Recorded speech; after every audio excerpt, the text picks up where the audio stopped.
You think this is funny? Derek's voice dropped to something cold and quiet, and his hand closed around Emily's wrist like a trap snapping shut. I'll take that necklace off your neck myself if I have to. Emily didn't cry. She didn't beg. She looked him straight in the eye and said the only thing she could think of, "My boss knows you're here." Derek laughed.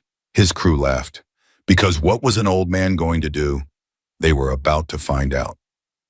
If this story already has your heart pounding, you're exactly where we want you. Subscribe to the channel right now. Hit that notification bell so you never miss a story, and drop a comment telling us what city you're watching from.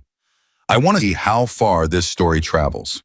Now let's get back to that highway cafe because nothing about what happened next was predictable.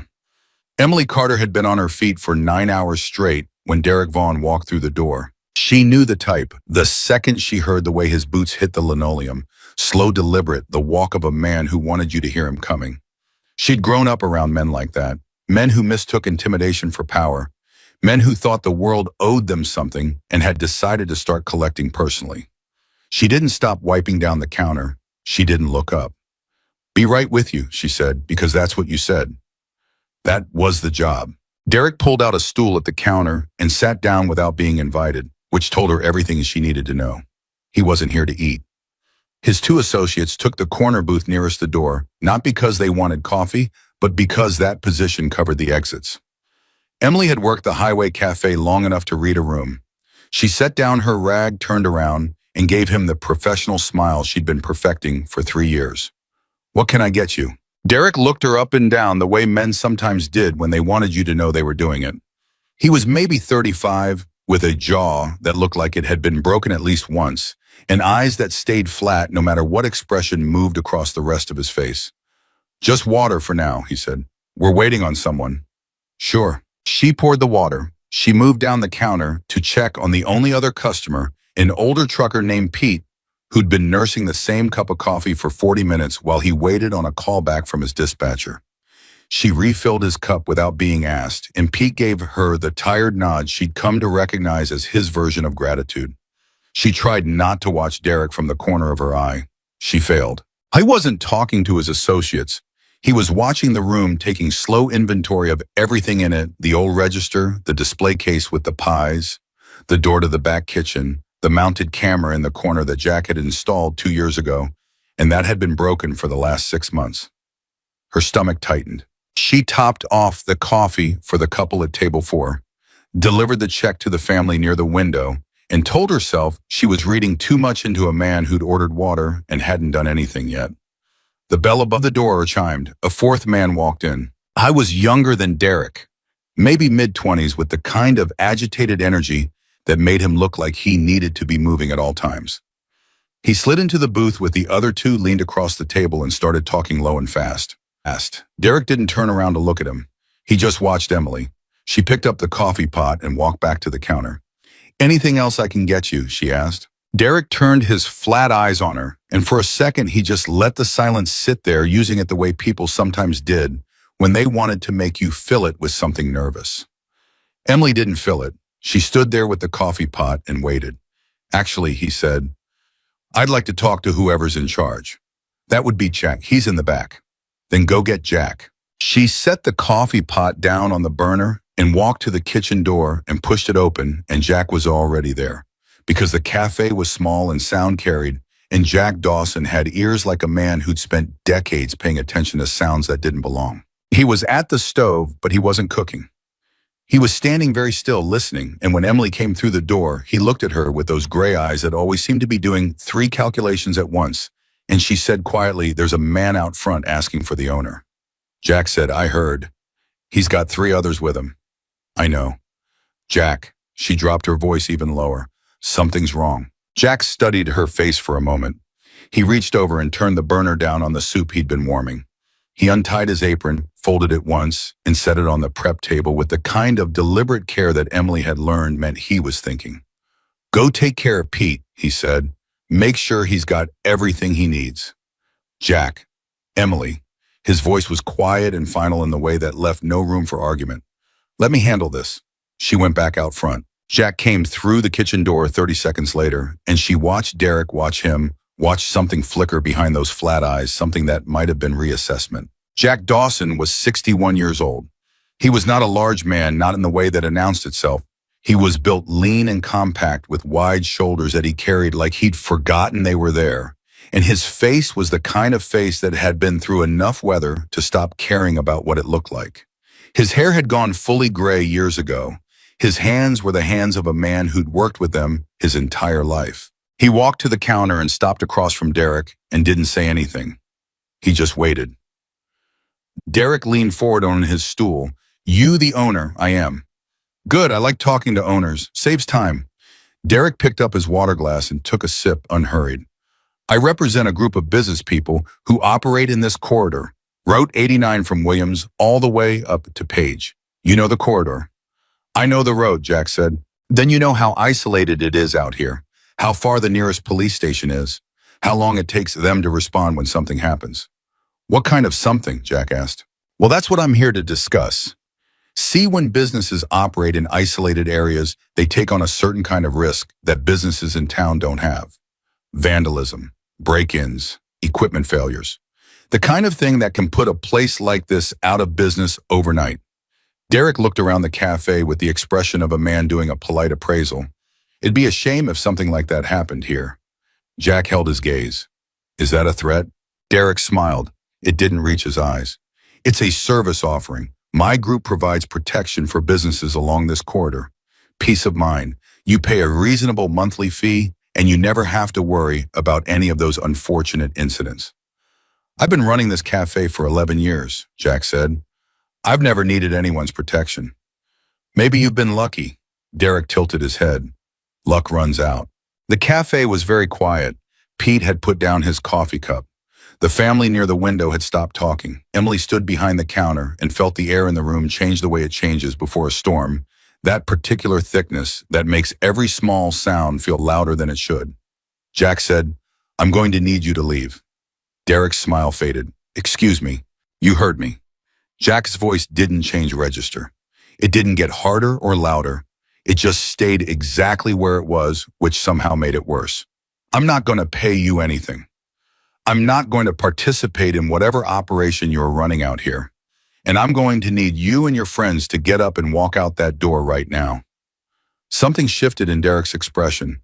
The performance dropped away just for a moment, and underneath it was something nastier. "Old man," he said, "I don't think you understand what I'm telling you." "I understand exactly what you're telling me," Jack said.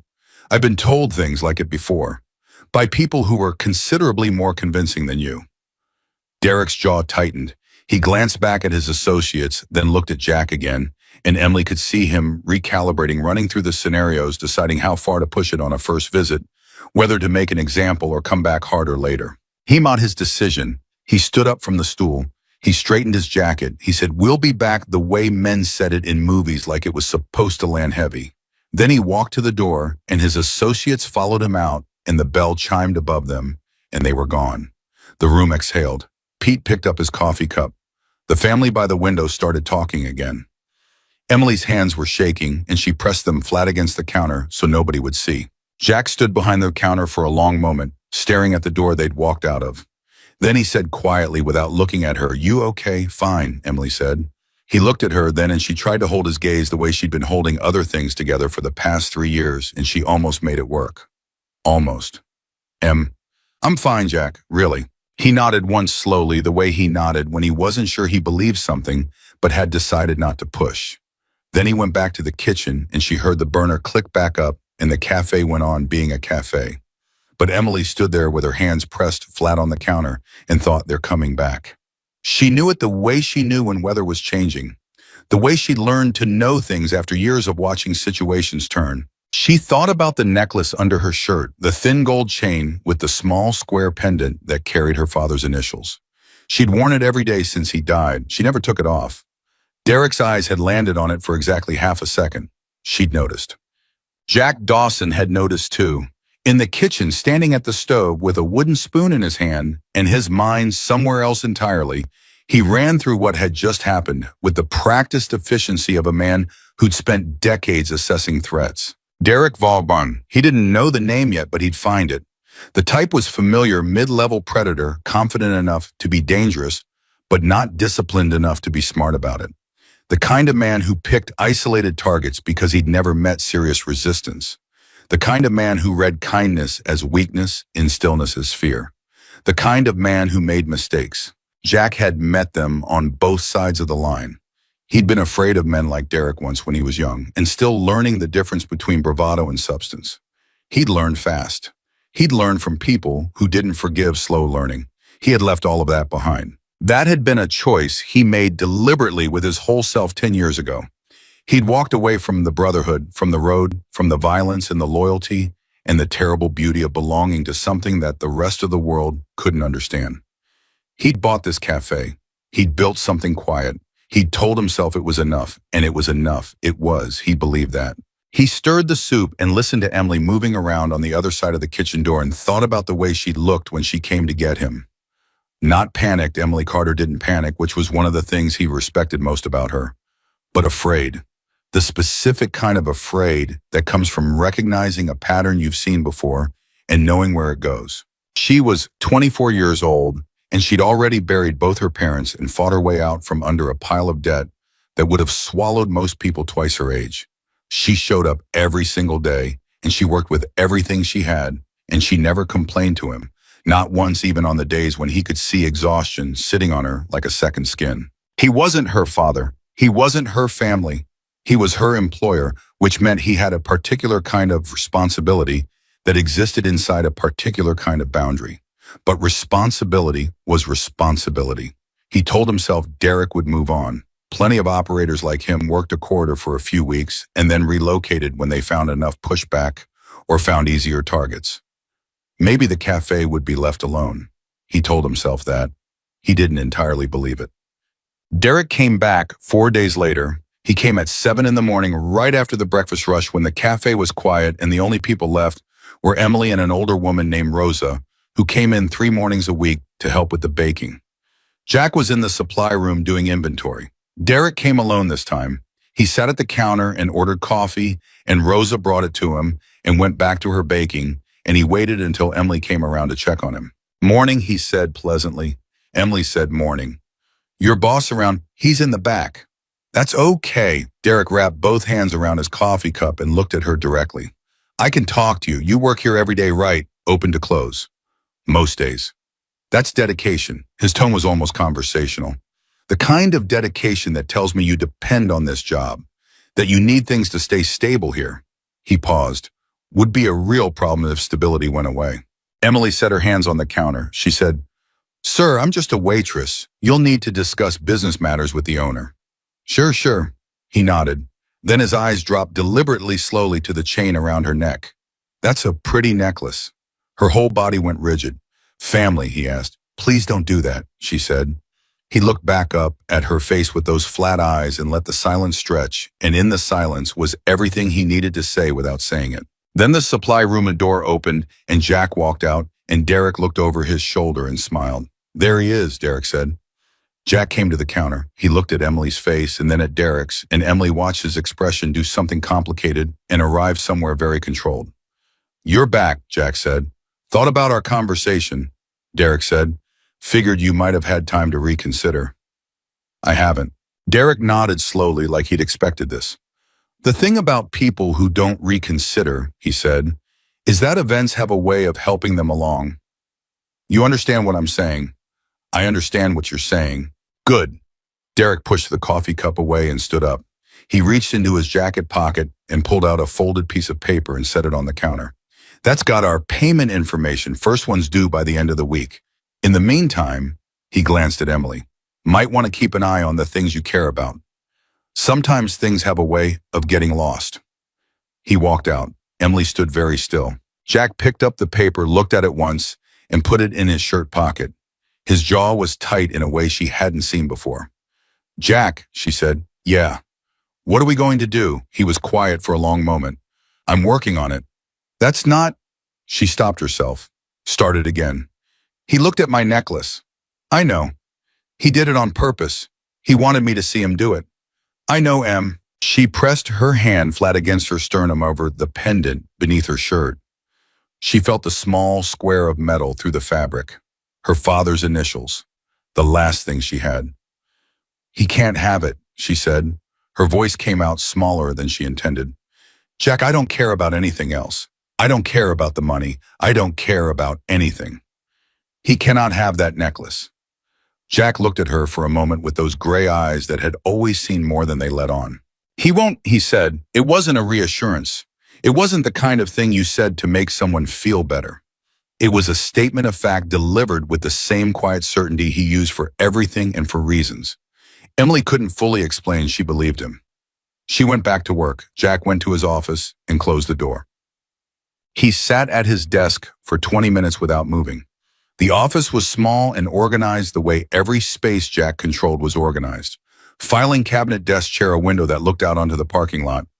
On the shelf above the desk was a row of books, a framed photograph of the Arizona desert at sunrise, and a coffee mug that said "World's Okayest Boss" that Emily had given him 2 Christmases ago as a joke. In the bottom drawer of the filing cabinet, behind the folder of maintenance receipts and the spare parts manual for the espresso machine, was a metal box. It had a combination lock. Jack knew the combination without thinking about it. The same way you knew your own birthday. The same way certain things stayed in you regardless of how much time passed. He didn't open the drawer. He sat there and thought about Derek Vaughn, because he'd found the name by then, had asked around quietly and confirmed it because old habits and old networks never fully disappeared.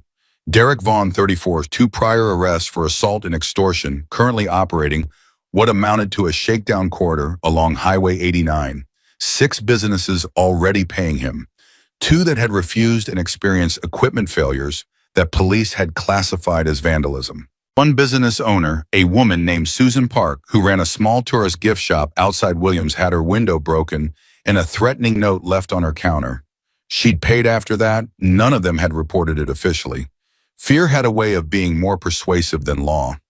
Jack knew what Derek was. He'd met dozens of variations of the same man. He'd been in rooms with people who made Derek look like an amateur. The difference was that in those days, Jack had been one of the dangerous ones. He looked at the filing cabinet. He thought about everything he'd built in the 11 years since he walked away. The cafe, the small house 3 miles down the road, the slow, unremarkable, profoundly peaceful life he'd constructed piece by piece with both hands, like a man building a wall between himself and everything he used to be. He thought about Emily behind the counter pressing her hand over that necklace. He thought about what it meant that Derek had looked at it. I thought one more chance. He would give Derek one more chance to take his operation somewhere else. He would make clear without ambiguity that this particular cafe was not a viable target. He would do it calmly and directly and without theatrics. And there was a reasonable possibility that Derek, being essentially a pragmatist who preyed on vulnerability, would calculate the risk and move on. And if he didn't, Jack stopped that thought before it finished itself. I went back out to the cafe. He put his apron back on. He made coffee. 3 more days passed. The corridor between Williams and Page felt different somehow, tighter. Emily noticed that Pete, the trucker, started coming in twice a day instead of once. And she realized after the second visit that he was checking on her, which was something she didn't know what to do with because she wasn't used to people looking out for her. She served his coffee and didn't say anything about it, and neither did he, and she thought that was maybe the kindest form of solidarity she'd ever experienced. On the 4th night, Rosa stayed late to help with the pie prep, and they worked side by side in the kitchen, with the radio playing low, and Rosa said out of nowhere, "That man who was in here, the one with the flat eyes." Emily kept her hands moving on the pastry. "What about him?" "I've seen his kind before," Rosa said. "My father used to say there are men who borrow trouble, and there are men who sell it. The borrowers eventually run out. The sellers never do." "What did your father do about the sellers?" Rosa was quiet for a moment. He was lucky enough to have people around him who could make the selling unprofitable. She glanced sideways at Emily. "You have good people around you." Emily thought about Jack's face when he'd said, "He won't." "Yeah," she said, "I think I do." She drove home that night through the dark stretch of highway and watched her headlights cut through the black and thought about her father the way she did sometimes late at night when the loneliness got particular. He'd been a man who worked with his hands his entire life, who believed that you showed up and you did the work and you didn't complain, And if you were lucky, the world would treat you square. And if you weren't lucky, then at least you'd kept your integrity. She pressed her hand to the pendant at her throat. He hadn't been lucky. The medical bills had swallowed everything. She'd watched him spend his last years apologizing for the cost of staying alive, which was the most heartbreaking thing she'd ever witnessed more than the illness itself. She was not going to let some corridor predator with flat eyes take the last piece of him she had. She drove home and told herself she was not afraid. Come on. She was almost convincing. Derek came back on a Friday. He came with all three of his associates this time, and he came after dark when the cafe was quiet but not yet closed. Emily was wiping down the tables. The last customer had left 15 minutes ago. Jack was in the kitchen. The four of them walked through the door like they owned it. Derek looked at Emily and said, "We came to collect." She stood very still. "Jack handles the finances." "Jack's not the one I'm interested in talking to right now." He moved around the counter without being invited, which no customer ever did, which made the violation of it land hard. Emily stepped back. She kept her expression steady. Inside, she was calculating kitchen door 12 feet, Jack on the other side of it. But calling out felt like losing something she wasn't willing to lose yet. "You need to stay on that side of the counter," she said. Derek stopped. He looked at her with something that might have been mild amusement if it hadn't been so threatening. "You've got nerve, I'll give you that." "Sir, the necklace," he said. The word dropped into the room like something heavy. "The necklace," she said back to him. "First payment. Consider it a deposit." He held out his hand. "Jewelry hawk on Route 89 will give you 300-400 for something like that. We'll call it partial." Emily's hand went to the chain at her throat. She didn't mean for it to. It was purely instinct. Protect the thing you can't replace. The second her fingers touched it, she knew she'd given something away, shown him exactly how much it meant, and his expression shifted into something satisfied. "Take it off," he said, "no bow." "Emily," her name in his mouth was a threat. "Don't make this harder than it has to be." "I said no." He reached for her wrist. His hand closed around it, and she felt his grip, not tight enough to be assault, tight enough to make the point. And she thought very clearly, scream or don't scream, and she chose don't, because she was not going to give him the satisfaction of making her scream. The kitchen door opened. Jack walked through it. He took in the tableau in one glance. Emily at the counter, Derek's hand on her wrist, the three associates spread through the cafe, and something happened to his face that Emily had never seen before. It wasn't anger. Anger was loud and hot, and it showed itself. This was something else. This was the expression of a man who had just stopped calculating and made a decision. He walked to the counter. He stopped 6 feet from Derek. He said in a voice that was completely terrifyingly calm, "Take your hand off her." Derek looked at him. His grip on Emily's wrist didn't loosen. "Old man, you really need to take your hand off her," Jack said again. The repetition of it, the absolute flatness of it. Derek's grip loosened, not because he was afraid, but because there was something in Jack's voice that confused him, that didn't fit the pattern of what a frightened cafe owner was supposed to sound like, and confusion made him hesitate. Emily pulled her arm free. She stepped back. Derek looked at Jack with those flat eyes and said, "You've got a decision to make tonight. Pay up or face the consequences. That's simple." "I have a different offer," Jack said. "Yeah, what's that?" "Walk out that door right now and don't come back. This is the last time I'll say it." Derek stared at him. Then he laughed a short, disbelieving sound. He looked at his associates. "You hear this guy?" "I hear him," one of them said. "Last chance, old man." Jack said nothing. Derek stepped forward. He got closer than was necessary, using physical proximity as a dominance display the way men did when they thought latte and youth were the deciding factors. "You don't have a single thing to back that up," Derek said. "You're a retired old man running a coffee shop in the middle of nowhere. You've got nobody. You've got nothing. You're going to pay us what we're asking, or this place is going to look very different by the time we're done with it." Jack looked at him from a distance of about 18 inches. And then Jack Dawson smiled. It wasn't a warm smile. It wasn't a friendly smile. It was the particular smile of a man who has just been handed confirmation of something he already knew. And Emily had never seen it on his face before in 3 years of working for him, and the sight of it made the hair on her arms stand up. "Okay," Jack said. "Okay," Derek repeated. "Okay, end of the week." Derek searched his face for a moment, looking for fear. looking for the thing he was used to finding and didn't find it. He took a step back. He adjusted his jacket. "Good," he said. "Smart choice." He and his associates walked out. The bell chimed. Silence. Emily said, "Jack, you're not actually going to pay him." "No," Jack said. He was already turning toward his office. "I'm not." "Then what was, give me a minute, Em."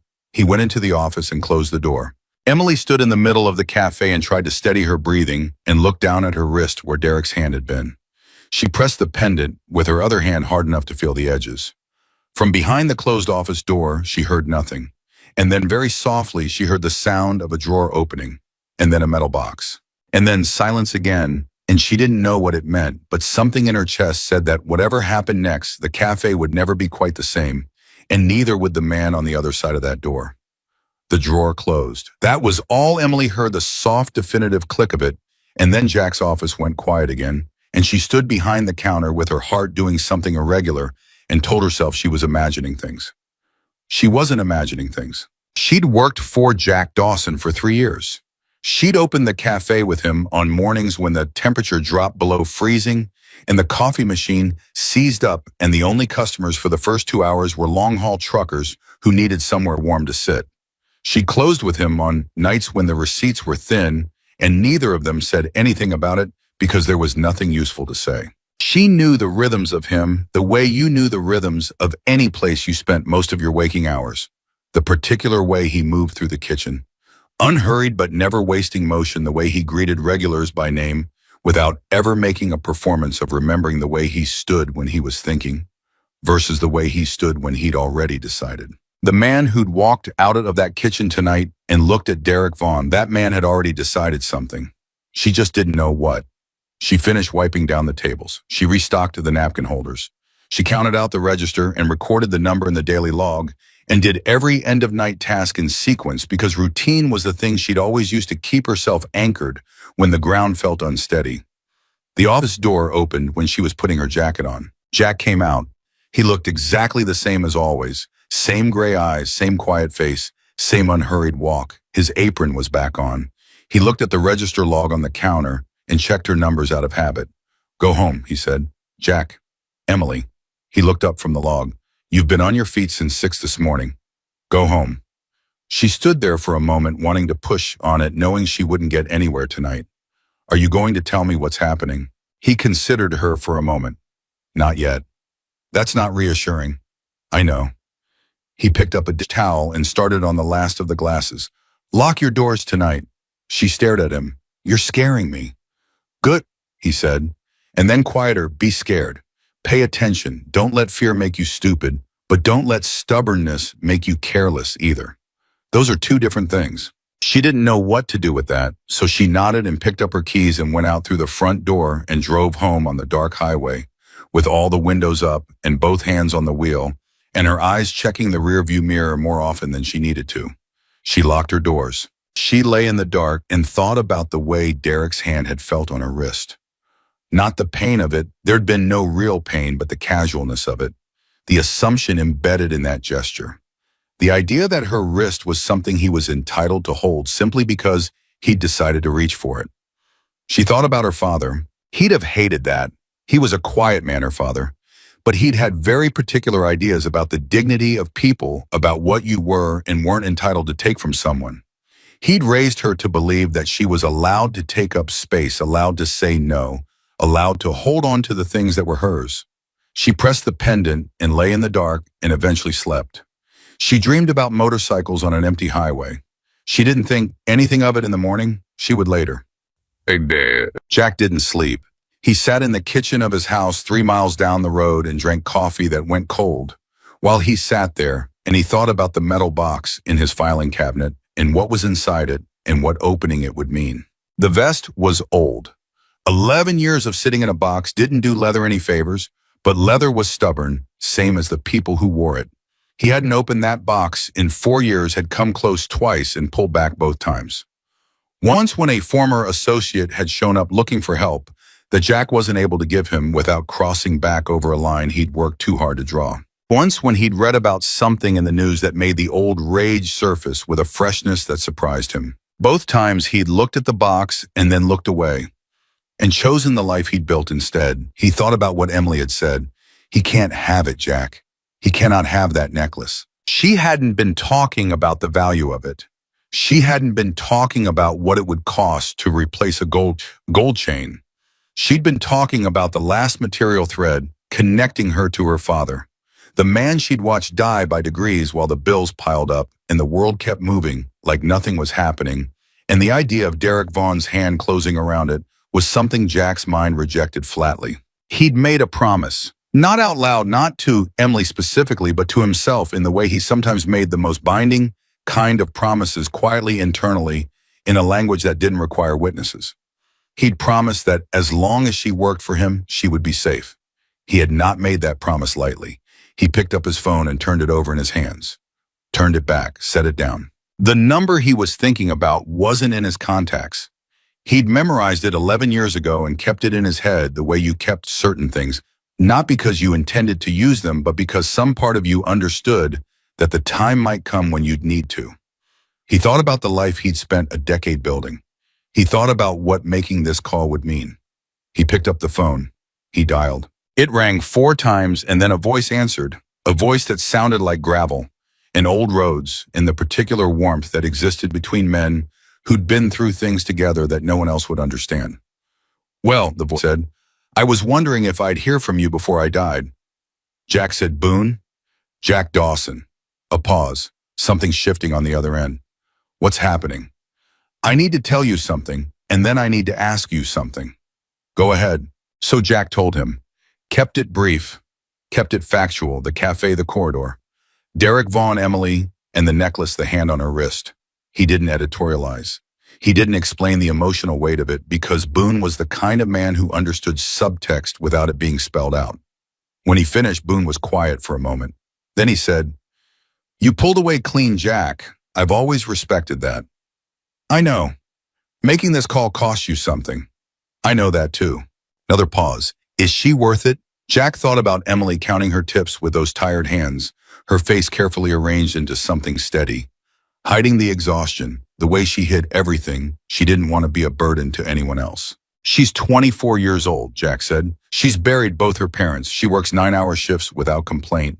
She feeds truckers who haven't eaten since morning and remembers what everyone takes in their coffee, and she hasn't taken a single day off in 6 months because she's trying to climb out from under her father's medical bills, one shift at a time." He stopped. "And she asked me to protect that necklace, Boone. She's never asked me for a single thing before that." Boone was quiet for a long time. "Then tell me about Vaughn." The next morning, the cafe opened as usual. Emily arrived at 5:45 and found the lights already on and the coffee already started, which was normal. Jack was always there before her. What wasn't normal was Pete the trucker sitting at the counter at 5:50, which was a solid hour earlier than his usual arrival time. She poured his coffee without being asked and said, "You're up early." "Couldn't sleep," Pete said. She looked at him. He looked at his coffee. "Pete," she said. "What's going on?" "Nothing," he said a beat too fast. "Just an early morning." She let it go, but she noticed that he'd positioned himself at the stool nearest the window, which gave him a clear sight line to the parking lot, and that he was facing the door in a way he usually didn't. She went about her opening work. When she came back to refill his coffee 20 minutes later, she said, "Did Jack call you?" Pete looked at her steadily. "Jack talks to me sometimes. We go back." "How far back?" Pete smiled a small, careful smile. "Long ways." Emily set the coffee pot down. She crossed her arms. "Is there something I should know? Because last night Jack told me to lock my doors, and this morning you're here an hour early facing the door, and I'm not someone who misses things, Pete." Pete put both hands around his mug. He seemed to be deciding something. "Jack asked me to keep an eye out this morning, just in case." "In case of what?" "In case if Vaughn decided not to wait until the end of the week." Emily's stomach dropped. "Did something happen?" "Not yet. Jack just wanted to make sure someone was here early." Pete looked at her over his mug. "He cares about this place, Emily, and he cares about the people in it." She absorbed that. "How do you know Jack really?" Pete set the mug down. He looked out the window. "We rode together," he said simply. "Long time ago, different lives." The implication landed slowly like something settling through water. How long ago, she asked. Before he bought this place. Pete looked back at her. He was a different man then. Not a bad man, never that, but different. He walked away from all of it because he decided he wanted something else. I've always respected that choice. He paused. I still ride, but when Jack called, I picked up. That's how it works. Emily thought about the drawer, the metal box, the quiet click of it closing. He's not planning to do something stupid, she said. It wasn't quite a question. Jack doesn't do stupid things, Pete said. That's the whole point. He does very calculated things that look like nothing until they don't look like nothing anymore. She didn't know what to do with that. She went back to work. Derek Vaughn showed up at noon. He came alone, which surprised her. He sat at the counter, the same stool he always chose, and ordered coffee and a slice of pie, like he was a regular customer, like they were running a normal transaction. Emily poured the coffee. She cut the pie. She set both in front of him and said nothing. Quiet morning, Derek asked. Usually is, she said, and he ate the pie. He drank the coffee. He was perfectly pleasant about it, which was almost worse than the alternative, because pleasantness from a man like Derek was just another form of pressure. Pete sat 6 stools down reading a newspaper he'd been staring at without turning a page for 20 minutes. Jack was in the kitchen. Derek pushed his plate aside and folded his hands on the counter and said, I want to be clear about something. What I'm asking from you people is not personal. It's a business arrangement. I have overhead. I have people working for me. This is simply how the corridor operates. Emily looked at him. The corridor operates however people allow it to. Something flickered in his flat eyes. That's a philosophical position. It's a practical one. He studied her for a moment. You're smarter than you look. Most people are. He almost smiled. It didn't make him seem friendlier. Tell your boss the clock is running. End of week is end of week.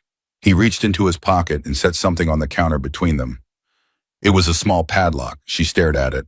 Found that hanging open on the door of a gas station about 40 miles north, he said. Owner didn't pay. Nobody broke anything. We just rearranged some inventory, left them a note. He tapped the padlock with one finger. Open door invites all kinds of problems. He stood up. He left cash on the counter, exact change she noticed, plus a $1 tip, which felt like the most calculated insult she'd ever received. He walked out. Emily stood at the counter and didn't move for a full 10 seconds. Pete put down his newspaper. I'll call Jack, he said. I'll do it, Emily said. She pushed through the kitchen door. Jack was at the prep table and he looked up when she came in, and she told him exactly what had happened, word for word, including the padlock. And she watched his face the way she'd learned to watch it, looking for the thing underneath the surface. She found it this time. It was brief, half a second, maybe less, but she saw it. A tightening around his eyes, a stillness that was slightly different from his usual stillness. Something that looked just for a moment like a man who had been waiting for a confirmation that had just arrived. Okay, Jack said, okay. She set the padlock on the prep table between them. He left that as a threat, Jack. He's telling us what happens to people who don't pay. I know what it is. Then what are we doing? We need to call the police. We need to document this, get a report filed, because if something happens to this place, Emily, his voice was quiet but absolute, I'm handling it. By doing what you keep saying that, and I keep not seeing anything happen, and that man keeps showing up here and putting his hands on me and threatening my necklace and leaving symbolic padlocks on the counter. I made a call last night. She stopped. He looked at her. I made a call that I haven't made in a very long time, and what happens next is going to look different from what you're expecting. But Vaughn is not going to be a problem much longer. She searched his face. Who did you call? He held her gaze. Old friends. The kitchen was quiet. How old? She asked. Old enough, he said. She picked up the padlock from the prep table. She turned it over in her hands. She thought about the gas station owner 40 miles north, going into work to find their inventory rearranged, finding a note, having no idea what to do about it. She thought about all the other small businesses along that corridor, all the small owners who'd made the calculation that paying was easier than fighting that compliance was the only available option when nobody powerful was on your side. She put the padlock back on the table. I trust you, she said. It came out simpler than she intended, plainer. Jack looked at her for a moment with something in his expression that she couldn't name, something that might have been gratitude, and might have been the particular weight of being trusted by someone who had every reason not to trust anyone. I know, he said. Go back out front. She went. What Emily didn't see was Jack picking up the padlock after she left and standing with it in his hand for a long moment, and then setting it on his desk beside the folded payment demand Derek had left earlier in the week, and sitting down in his chair and making a second phone call. This one was shorter. He said, "How soon?" The voice on the other end said, "How much time do we have?" "End of week, maybe less if he gets impatient. We can be there by Thursday, maybe 20, maybe more." Jack said, "I'm not looking for a war, Boone. I know what you're looking for. I need this done clean. Evidence collected, sheriff notified, Vaughn's operation documented. No violence. Understood." A pause. Understood. "But Jack, if he makes a move on the girl, then we adjust," Jack said. "But not before. We do this right." "When did you get so law-abiding?" 11 years ago, Jack said, "when I decided I was tired of cleaning up afterward." Boone laughed, a genuine warm sound that carried across the years between them like it was nothing. "Thursday," he said. "Have coffee ready." Jack hung up. He sat for a long moment looking at the payment demand and the padlock. Then he opened the bottom drawer of the filing cabinet. He pulled out the metal box. He turned the combination 31-14-7 numbers that meant nothing to anyone else and everything to him, and the lock clicked open. He lifted the lid. The vest was folded exactly as he'd left it. Black leather worn smooth in places, the color still vivid, the symbol of a brotherhood that had claimed him before he was old enough to fully understand what he was claiming in return. He'd earned every patch on it. He'd bled for some of them. He'd watched friends earn theirs in ways he still carried. He didn't pick it up. He just looked at it. I thought about the version of himself who'd worn it. Not a bad man. He'd never thought of himself as a bad man, which was complicated because some of the things he'd done would look a certain way from the outside, regardless of how he framed them on the inside. But he'd operated by a code. He'd protected people. He'd held a line. He'd also left a trail that he'd spent 11 years trying not to add to. He closed the box. He put it back in the drawer. I wasn't putting the vest on for Derek Vaughn. Derek Vaughn was not worth putting the vest on for. Derek Vaughn was a small man running a small operation who had made the catastrophic miscalculation of targeting a cafe owned by a man whose former brothers were about to descend on this stretch of highway with cameras, documentation, and the kind of institutional memory for how men like Derek operated that no police force could replicate. Jack Dawson was not going to become the legend again for Derek Vaughn. He was going to become it for Emily Carter, and there was a significant difference. Wednesday night, Derek's crew hit the cafe. It wasn't dramatic. That was the thing about the way men like Derek operated. The actual violence was always small and administrative, designed to send a message rather than cause real harm. Sometime between 2 and 4 in the morning, someone smashed the small neon sign above the door, the one that said "open" in pink letters that Emily had always thought was a little tacky and secretly loved anyway, and left a piece of paper under the windshield wiper of Jack's truck. Last warning, tomorrow. Jack found it at 5:30 when he arrived to start the coffee. He stood in the parking lot and looked at the broken sign and the note, and felt something move through him that he recognized, not anger exactly, something older and colder than anger. Something that came from a part of himself who he'd built 11 years of quiet life on top of, and he thought, fine. He called Boone. "Tonight," he said. "Can you make it tonight?" "Already on the road," Boone said. "We left early." "How many?" 23 brothers, and Jack Marcus is coming." Jack closed his eyes for a moment. Marcus. He hadn't spoken to Marcus in 7 years. Their parting had been complicated in the way that only things built on real history and real hurt could be complicated. "Why?" Jack asked. "Because when I told him why you called, he said, and I am quoting directly, 'There is no world in which I don't show up for that.'" A pause. "He's been asking about you for years, in his way." Jack stood in the parking lot with the piece of paper in his hand. "Tell him I said thanks," Jack said. "Tell him yourself. He'll be there by 8. Jack hung up. He went inside. He started the coffee. He swept up the broken plastic from the sign. He had it nearly cleaned up when Emily arrived at 5:45, and she looked at the door and then at the broom in his hand and said, "What happened?" "Sign's broken," Jack said. "Need to get it replaced." She looked at the fresh piece of paper in the trash can, under the counter, the one she'd seen him crumple and throw away. She looked at his face. She didn't say anything about the note. He could see her deciding not to, could see her choosing to trust the thing she'd told him yesterday. I trust you. Okay, she said. She took off her jacket. She started her morning setup. After a moment, she said, are they coming today? Tonight, Jack said. Your old friends. Yeah, she nodded slowly. She turned on the second coffee burner. She said quietly, is it going to be okay? Jack looked at her. Yeah, he said. It is. She held his gaze for a moment, searching it the way she'd learned to search his face, looking for the thing underneath. Finding something there, he wasn't sure exactly what, but she nodded like it was enough. Okay, she said again. The cafe opened. The morning passed. Pete arrived at his usual time and ate his usual breakfast and read his newspaper with the same careful attention to the parking lot, and Emily served her tables with the same precise competence she brought to every shift. And Jack worked the kitchen with the same unhurried discipline. And from the outside, it was an ordinary morning at a highway cafe. Inside, all three of them were waiting. Just before noon, Derek walked in again, earlier than expected, his three associates with him, and something in his body language that was different from his previous visits. Tighter, more electric, the specific energy of a man who had decided that patience was finished.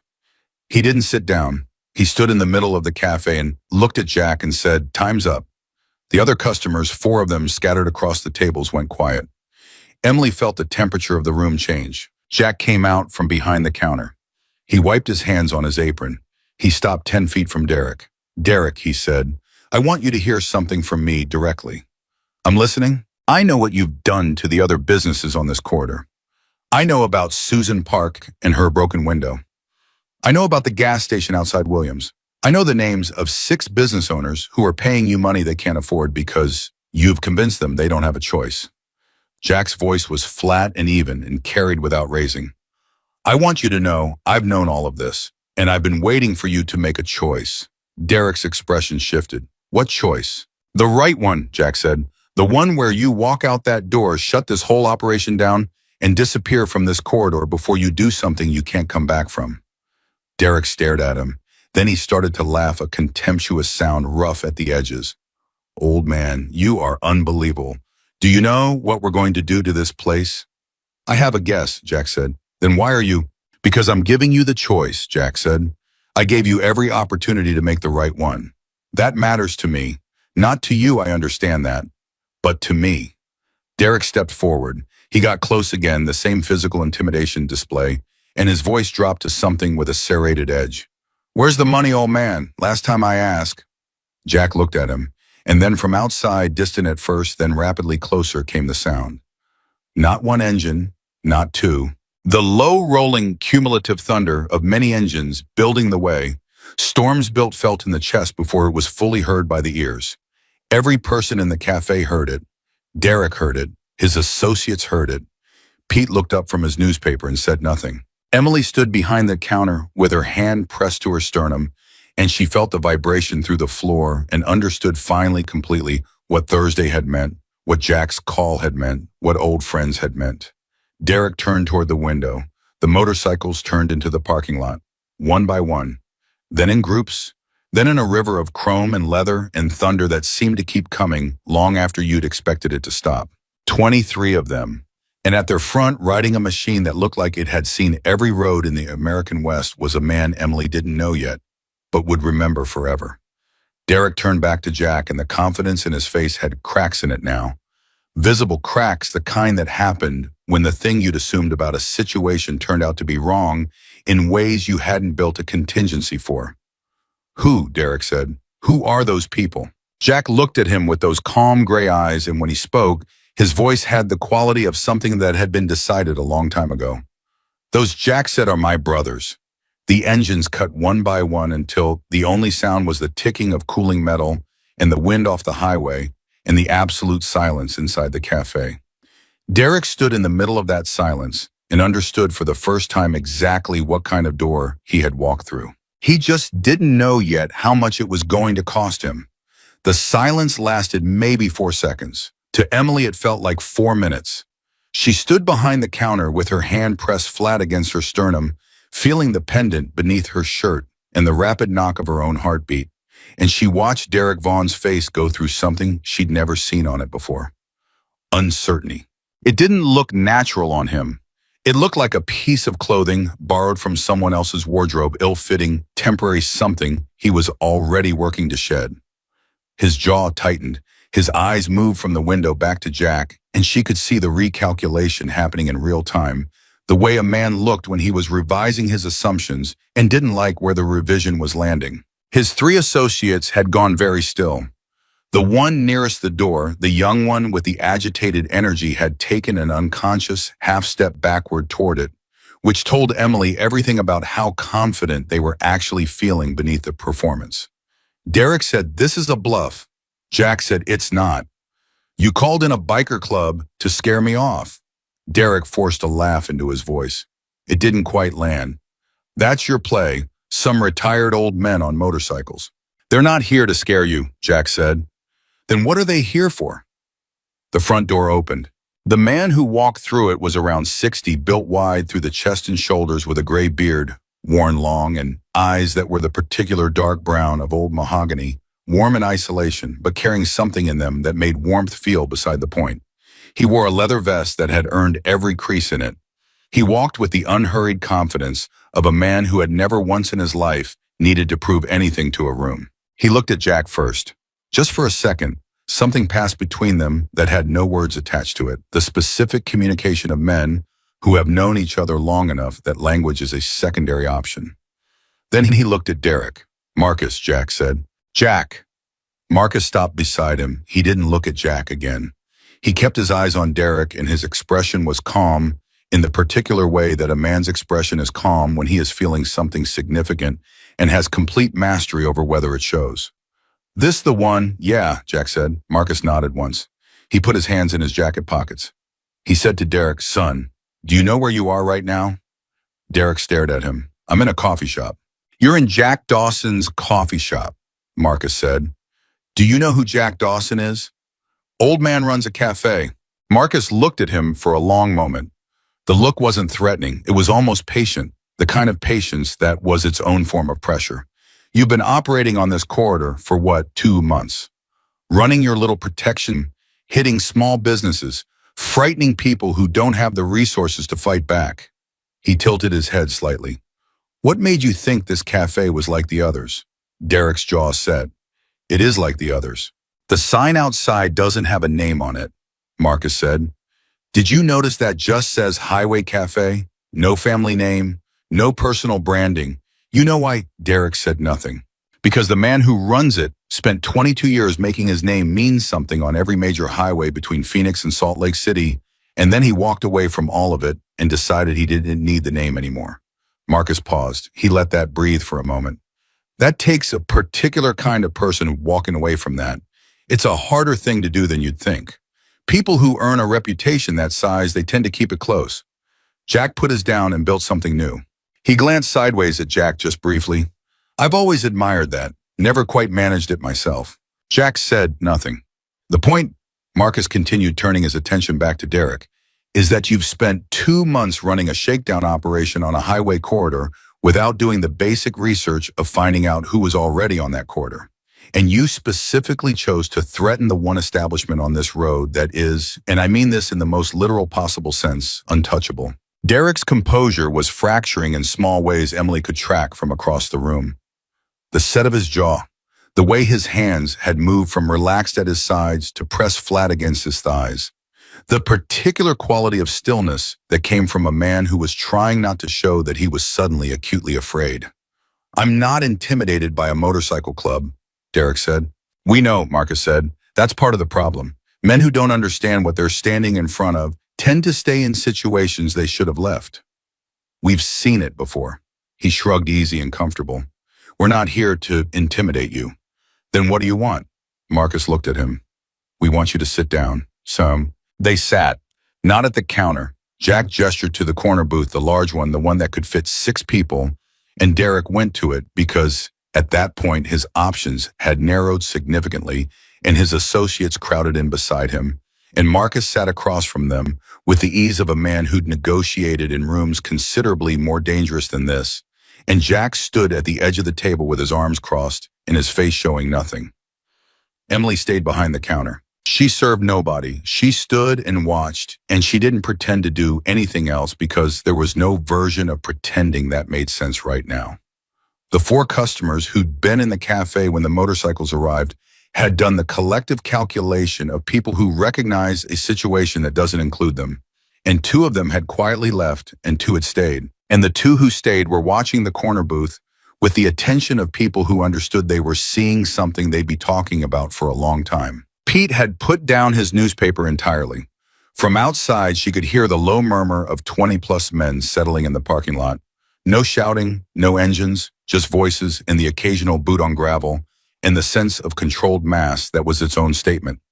At the corner booth, Marcus had produced a tablet and set it on the table between himself and Derek face down. "We've been on this corridor for 4 months," Marcus said. "Not enforce individually quietly the way you gather information when you don't want to tip your hand. You've been operating here for 2 months. We've been watching you for almost that entire time." Derek's eyes went to the tablet. "What's on that?" "Documentation," Marcus said simply. "Dates, times, locations, photographs of encounters at 16 different businesses along Route 89, video from 3 of those encounters, signage statements from 4 business owners so far who are willing to go on record about the payments they've made to you under duress." Derek said, "Those statements don't mean anything. I have nothing to do with." "Susan Park," Marcus said. Derek went quiet. "We spoke to Susan Park yesterday. She was reluctant at first. People in her position usually are. They've been taught by the experience that speaking up makes things worse." Marcus picked up the tablet, turned it over, slid it across the table. On the screen was a photograph timestamp showing Derek's associate, the stocky one sitting to his left, right now, standing in front of a small shop with a sign that Emily didn't recognize. "That's her shop in Williams. That's your guy." 4 days before the window broke, the window that the police report logged as random vandalism. Derek looked at the photograph. He looked at his associate. His associate was looking at the table. "We have 3 more of those," Marcus said. "Different locations. One of them is timestamped 40 minutes before the owner reported his merchandise rearranged, which is an interesting coincidence." He pulled the tablet back. "Here's what's going to happen, Derek. Today you're going to give me the names and contact information of every business on this corridor that has made payments to your operation. You're going to do that voluntarily, fully, without omission. And if I don't, then we hand what we have to Sheriff Briggs in Flagstaff.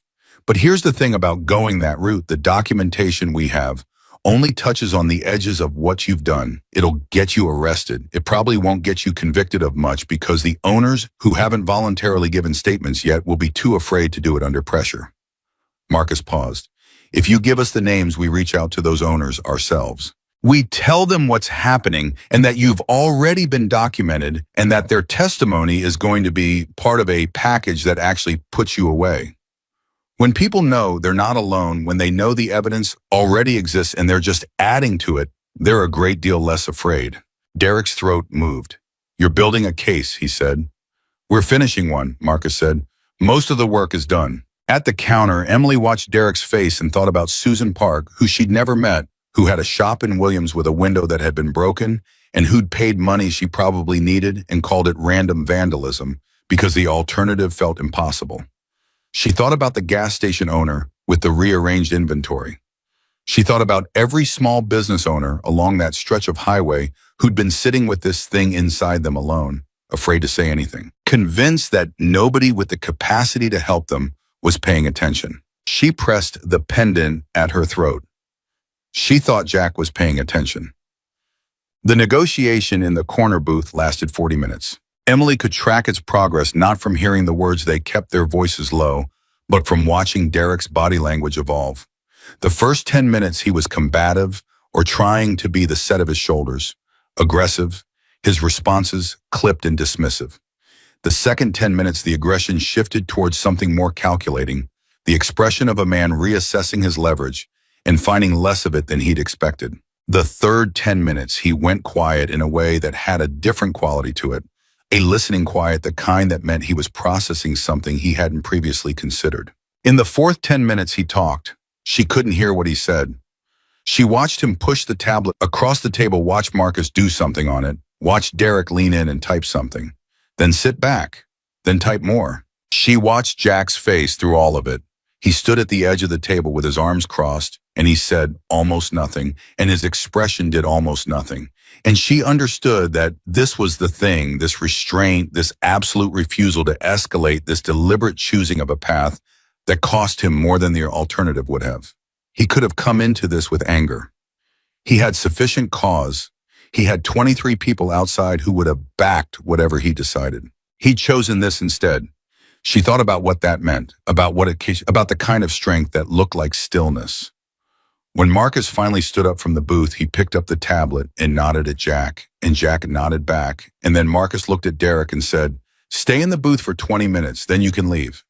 Derek looked up at him. "That's it. That's it for today. Sheriff Briggs will be in contact within 48 hours. What happens after that depends on how cooperative you continue to be." "You're not going to," Derek stopped. "Going to what?" Derek looked at the window at the parking lot full of motorcycles. "I figured this was going to go differently." Marcus looked at him for a moment. "I know you did," he said. "That's the difference between us and you. You run a threat by making people afraid of what happens if they don't pay. We handle a problem by making the problem not worth having anymore." He picked up his jacket. "It's a more durable business model." He walked to the counter. He looked at Emily with those warm mahogany eyes and said, "You must be Emily." She said, "I am." He put out his hand and she shook it. His grip was firm and brief.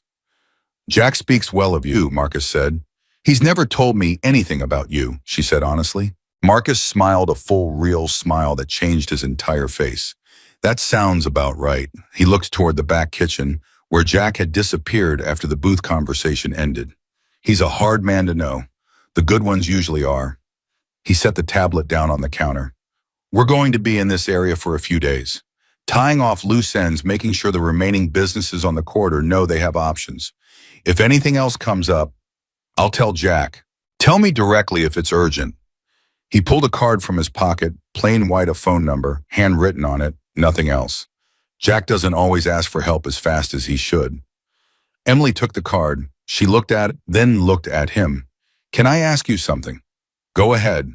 "He walked away," she said, "from all of it 11 years ago, and you all still came when he called." Marcus was quiet for a moment. He leaned one forearm on the counter, and his expression was thoughtful in a way that made him look older and more tired and more human than he had in the booth. "Walking away from something doesn't end your history with it," Marcus said. "Jack earned everything he had with us over 22 years. He earned it the hard way, the real way, not by being the loudest or the most dangerous, but by being someone you could count on in situations where counting on people was the only thing that mattered." He paused. "When someone like that calls, when he finally asks for something after 11 years of asking for nothing, you don't calculate whether it's convenient. You just go." Emily absorbed that. She looked down at the card. "He's not the man he used to be," Marcus continued. "And that's not a loss, that's the whole point. He built something better. But the old version of him and the new version of him have the same core." He straightened up. "That core is why we're here." He went outside. Emily stood at the counter with the card in her hand and felt something move through her, something that wasn't quite any emotion she had a clean word for. Gratitude was too small. Relief was too simple. What it most resembled was the feeling of standing at the edge of something very large and understanding for the first time its actual dimensions. She thought she knew who Jack Dawson was. She'd spent 3 years working beside him, and she'd understood maybe a fifth of it. Derek and his associates left the cafe at exactly the 20-minute mark. She watched them go. Derek walked with his head forward and his jaw set, doing the version of dignity that was available to him after what had just happened. His associates followed behind him without talking. They got in their vehicle and pulled out of the parking lot without making any of the noise or ceremony she'd half expected. The 2 remaining customers watched them go. Pete said from his stool, "That went well." Emily looked at him. "Define well." "Nobody got hurt. Evidence is secure. Sheriff's going to get the full package." Pete picked up his coffee mug. "In my experience, that's as well as these things go. That's a low bar. It's a realistic one." He drank his coffee. "Jack's going to be in the office for a while. He gets quiet after things like this. Needs some time." "Things like what? Specifically, I feel like I've been watching a movie without subtitles for the last 2 hours. Pete set his mug down and looked at her with the particular consideration of someone deciding how much context to provide. You know that Jack walked away from the club. I just found that out today, formally. What you maybe don't know is what he walked away from specifically. He wasn't just a member, Emily. He was a chapter president for 6 years. He was the reason that club had the corridor influence it had. When he walked, it left a gap that took years to fill. Pete turned his mug in his hands. The people who came today, they respected his decision to leave. They've always respected it. But there's been a standing understanding, unspoken, never negotiated directly, just understood that if he ever called, they'd come. And he knew that, Emily said. He's known it for 11 years. He's never used it. Until now. Until you, Pete said. She looked at him. Pete shrugged, a small, gentle movement. He called Boone 2 nights ago. I know because Boone called me after, which is how I ended up here early yesterday. And Boone told me what Jack said about you. He paused. Jack Dawson spent 22 years protecting people he considered family. He hasn't called in a favor in over a decade. He called one in for a 24-year-old waitress who asked him not to let anyone take her necklace. Emily felt something happen behind her eyes that she refused to let turn into actual tears. He's going to be embarrassed if I make a thing of this, she said. Enormously, Pete agreed. So I shouldn't. Probably not. She looked toward the office. The door was closed. From somewhere on the other side of it came no sound at all. Just the particular silence of a man sitting with what he'd just done and what it had cost and what it had been worth. She poured 2 cups of coffee. She carried them to the office door and knocked once and opened it. Jack was sitting at his desk with his hands flat on the surface, looking at nothing. He looked up when she came in, and she crossed to the desk and set 1 cup in front of him and held the other. She said, Pete told me some things. Jack said, I figured he might. He told me about the corridor, about what you built and what you walked away from. That's Pete's story to tell, I suppose. He said you called in a favor for the first time in 11 years. She looked at him steadily. For me. Jack picked up his coffee. He drank from it slowly, looking at the desk between them. For what's right, he said finally. You were part of it. Don't do that, she said quietly. Don't make it smaller than it is. I know you well enough to know when you're deflecting. He looked up at her, something in his expression that she'd never seen before, not vulnerability exactly, but the space adjacent to it, the place where a very private person stood when they'd been accurately seen and had no shelter available. It was the right thing to do, he said. It was the right thing, and it cost you something, and I want you to know that I see that. She held his gaze. That's all. I just want you to know I see it. The office was quiet for a moment. Jack said, your necklace. She touched the pendant. Still here. Good. He looked down at his coffee. It should stay here. It will. She straightened up. Marcus left his number with me. He would. He said you don't ask for help fast enough.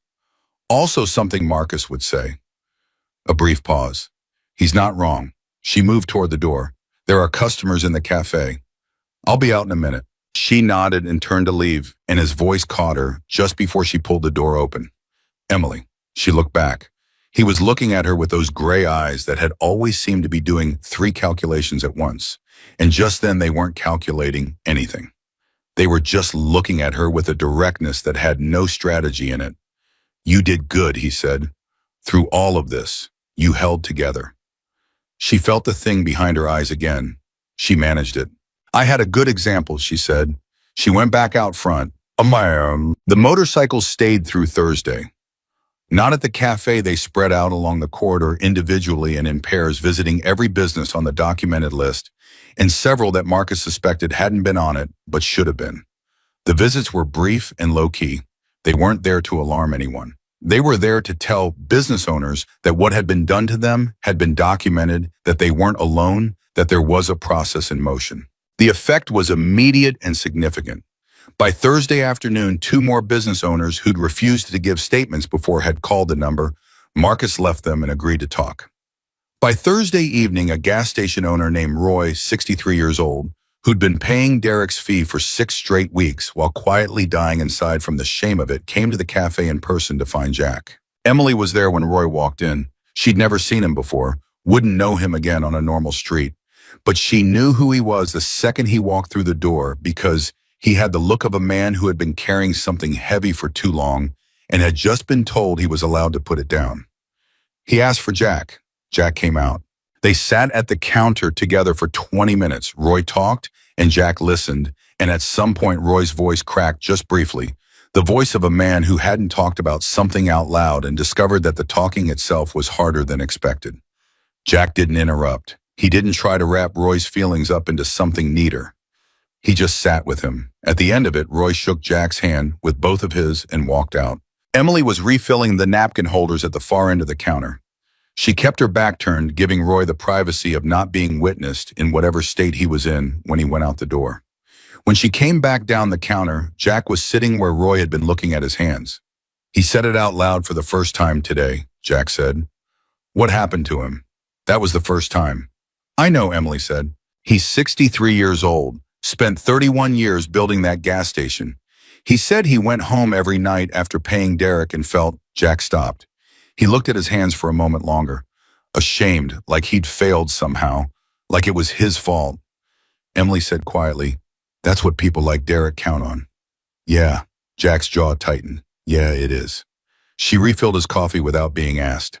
He sat there another minute, and she let him sit there.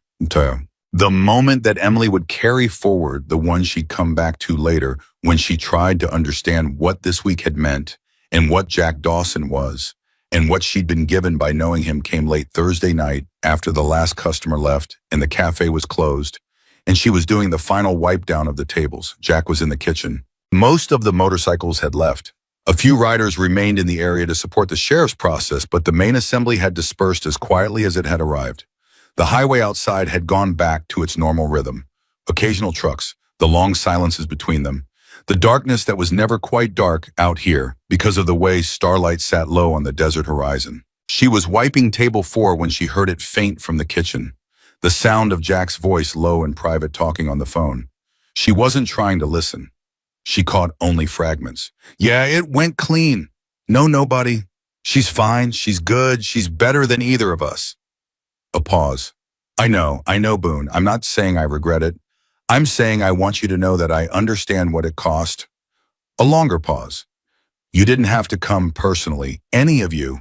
His voice dropped lower then, and she couldn't catch the words anymore, and she kept wiping the table in slow circles, and thought about 23 motorcycles on a desert highway traveling toward a small cafe, because a man they'd once ridden with had made one phone call. She thought about what it meant to have people who came when you called. She thought about her father, who'd had nobody at the end, who'd faced everything alone, who'd apologized for the cost of his own life. She pressed her hand to the pendant. She thought, I have Jack, and Jack has them. And somehow because of all of it, I have them too.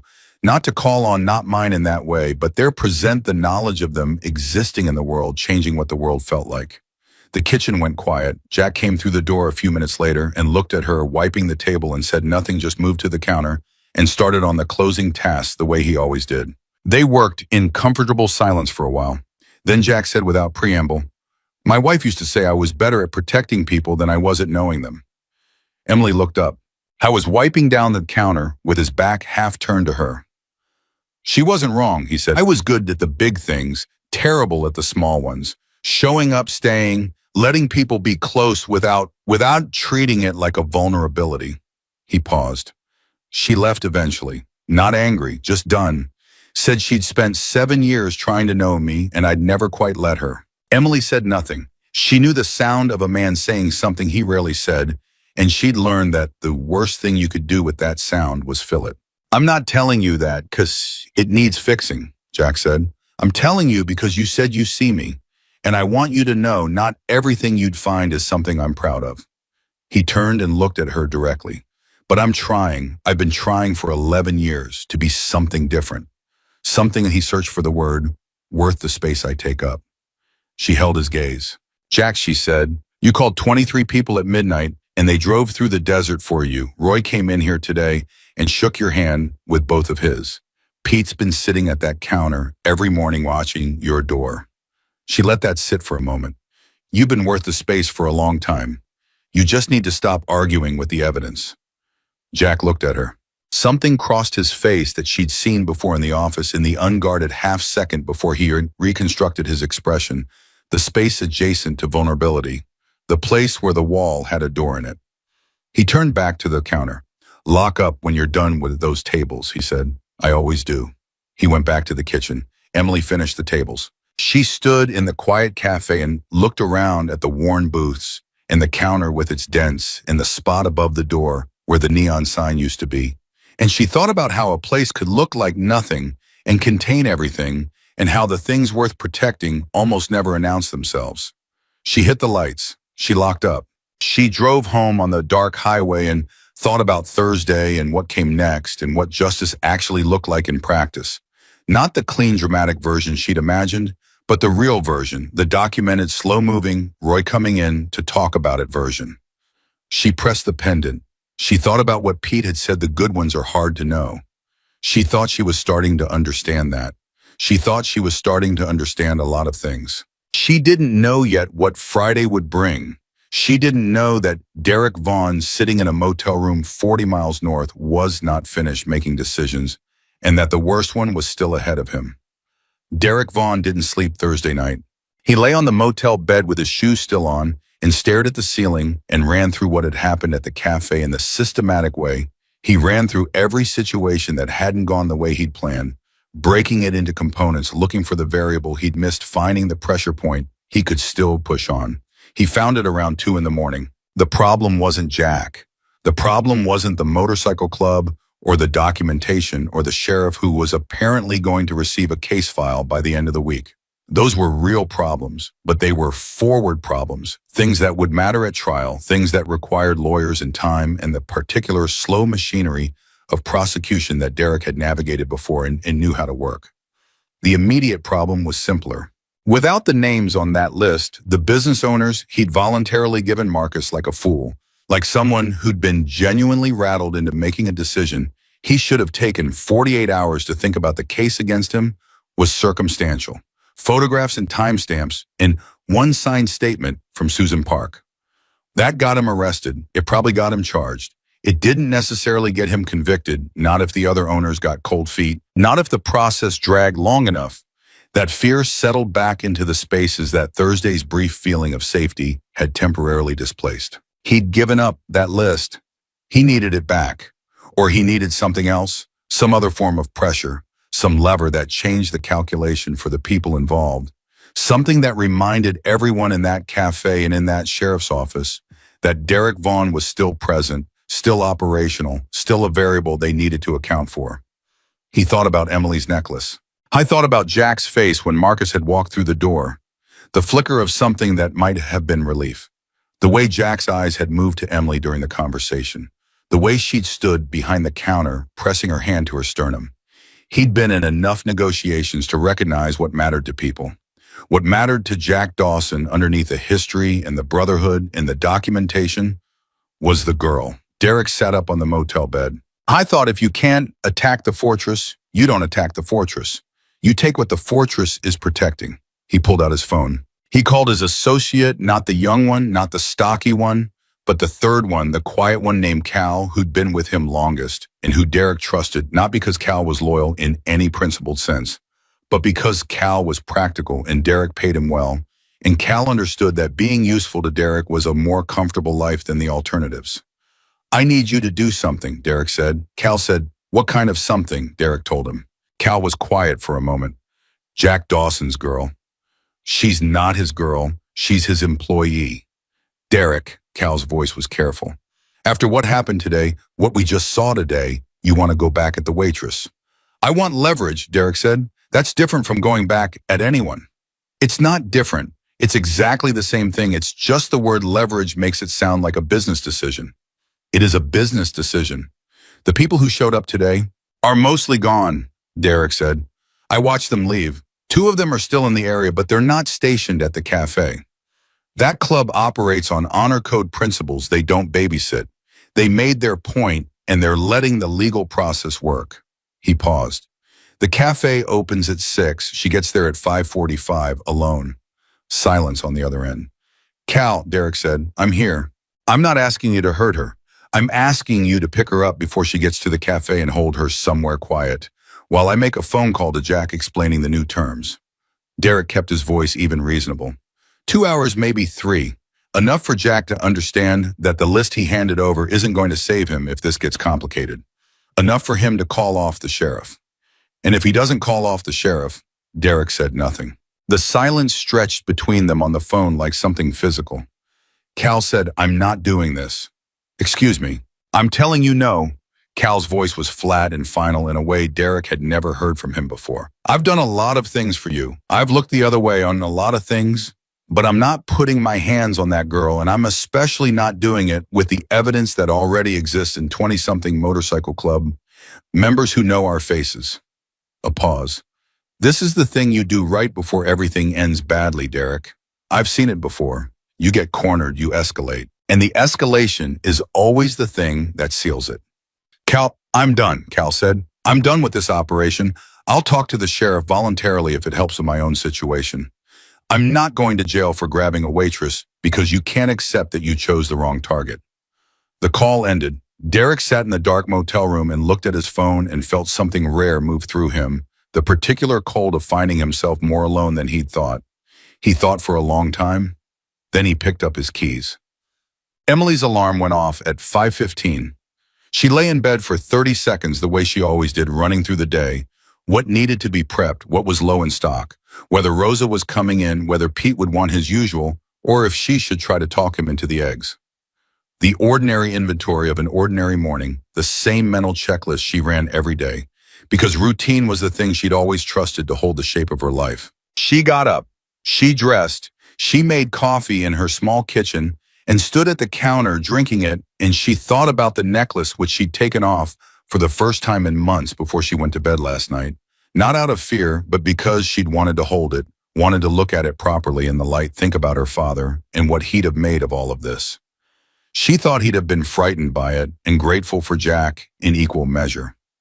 She put the necklace back on. She picked up her keys. She drove the dark highway toward the cafe, and the sky was doing that thing it did in the hour before sunrise. The deep indigo going slightly warm at the edges, and she had the radio on low and her window cracked because the desert morning air had a particular quality she'd come to love, cold and clean, and carrying something in it that made you feel like the day was genuinely new. She turned into the parking lot. The cafe was dark, which was wrong. Jack's truck was not there, which was more wrong. Jack was always there before her. Jack had been there before her every single morning for 3 years without exception. She sat in her car and looked at the dark building and felt the first cold thread of something move through her. She checked her phone. No messages from Jack. She called his number. It rang 4 times and went to voicemail, which was wrong in a specific way. Jack picked up his phone. Jack's phone wasn't something that rang 4 times and went to voicemail at 5:45 in the morning. She got out of the car. She stood in the parking lot in the cold morning and thought about what to do. And then headlights came across the highway, and she went rigid, full body. Rigid, the physical response of someone whose nervous system had been recalibrated by the past 2 weeks, and the vehicle slowed and turned into the parking lot. It was a car she didn't recognize. It stopped 20 feet from her. Derek got out. Just Derek, alone, no associates. He looked worse than she'd ever seen him. 2 days of stubble and a motel room pallor, and something in his eyes that had changed from the flat, controlled hostility she was used to into something rawer. He looked like a man who had been running numbers in his head all night and had come up short every time. Emily stood her ground. Her phone was in her hand. She unlocked it with her thumb without looking down. "Where's Jack?" she said. Derek stopped 10 feet from her. He looked at her and he looked at the dark cafe and he said, "I need you to make a phone call." I asked where Jack is. "I don't know where Jack is." He put his hands up, both of them, palms out, a gesture that should have been reassuring and wasn't, because nothing about his presence here at 5:45 in the morning was reassuring. "I'm not here to hurt you. I want you to understand that. I'm here because I need you to call Jack and tell him you're with me and that I want to talk." Emily looked at him. She was calculating the distance to her car, the distance to the cafe door, whether she had time to get to either before he crossed the space between them. The answer was maybe for the car, probably not for the cafe. She didn't move toward either. "You drove out here alone in the middle of the night," she said, "to ask me to make a phone call." "Yes." Derek, she held his gaze. That is not a sane thing to do. Something flickered in his face that surprised her, something that in different circumstances she might have read as something close to shame. I know, he said. Then why are you here? He looked at her for a long moment. He lowered his hands slowly. He said, because I'm out of moves and I don't know what else to do. And I figured if I came here, if I came back to where it started, maybe Jack would. He stopped. He started again. My associate quit last night, told me he'd cooperate with the sheriff. My other two haven't answered their phones since yesterday afternoon. He looked at the ground briefly, then back at her. I'm alone. And I came here because this is the only place I could think of where someone might still be willing to hear me.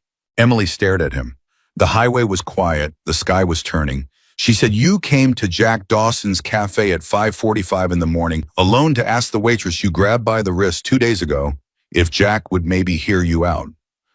Derek said nothing. The waitress whose necklace you tried to take. Still nothing. That is, she stopped. She took a breath. She said, call him yourself. You have the payment demand number from the piece of paper you left. Jack's number is on the cafe's website. Call him directly. He won't answer for me. You don't know that. I know that, Derek said. Men like Jack Dawson don't take calls from men like me at this point in the process. The line is drawn. I've seen it. He looked at her with an expression that was more complicated than anything she'd seen on him before, desperation and calculation, and something underneath both of those that she'd have called lost if she'd been describing it to someone. But he'll answer for you. You could tell him it's safe, that I'm alone, that I'm not, he paused, that I'm not who I was acting like the last few weeks. Emily looked at him for a long moment. Her thumb was still on her phone. She said, tell me something. What? Susan Park, the woman with the shop in Williams. You broke her window. Derek said, my guy broke her window. Your direction. He didn't argue that. She'd have been in business for 19 years, Emily said. I found that out yesterday. 19 years she built that place. And you broke her window because she said no. She let that land. How many other people did you do things like that to? Derek looked at the ground. How many? She said. 4, he said. Quiet. 4 incidents. Out of how many businesses? 11 paying. She did the math silently. You left 7 alone because they paid. Yeah, and the 4 who said no. Vandalism, he said. No one was hurt. Nothing that couldn't be repaired. Roy at the gas station, she said. He told Jack he went home every night feeling ashamed, like he'd failed, like it was his fault. 31 years he built that business, and you made him feel like a failure for not being able to fight you off. She looked at Derek steadily. That's not just property damage. Derek didn't answer. That's the kind of damage that doesn't repair, she said. That's the kind of thing that sits in a person. He was still looking at the ground. The sky was getting lighter. Emily heard a truck somewhere on the highway far off. She thought about Jack's truck not being here, about his phone going to voicemail, and felt the cold thread of worry tighten. She dialed Jack. It rang twice this time. Em, his voice immediate and fully awake. Where are you? On my way in. Truck had a flat at Roy's, stopped to check on the station tire, picked up something on the lot. I'm 20 minutes out. A pause. Everything okay? She looked at Derek. Derek looked back at her. Derek Vaughn is in the parking lot, she said into the phone. Alone. He says he wants to talk to you. A silence. Then Jack said, is he a threat to you right now? She assessed Derek, his posture, his hands, the specific quality of his exhaustion. No, she said. I don't think so. Go inside the cafe, use your key, lock the door. Jack, Emily, inside. She unlocked the cafe. She held the door open and looked back at Derek. He's 20 minutes away. If you're actually here to talk, you'll wait. Derek nodded. In the parking lot, she said, not inside. Okay. She went in and locked the door and started the coffee because that was the thing to do. And she stood behind the counter and watched Derek through the window, and he stood by his car with his hands in his pockets, and he didn't move. She thought about what it meant that he'd come here. She thought about Cal refusing, about Derek's associates not answering their phones, about a man who'd run an operation on fear, finding himself alone at the end of it, coming back to the one place he'd miscalculated most catastrophically, looking for something she didn't have a clean word for. She didn't feel sorry for him. She wasn't built for that, not after Roy, not after Susan Park, not after her own wrist. But she felt something adjacent to sorrow, the kind That wasn't about him specifically, but about the pattern of it, about how men like Derek happened, about what you had to have been through or decided or refused to understand about yourself, to end up standing in a parking lot alone at sunrise, having run completely out of road. The coffee finished. She poured a cup. She thought about whether to pour a second one.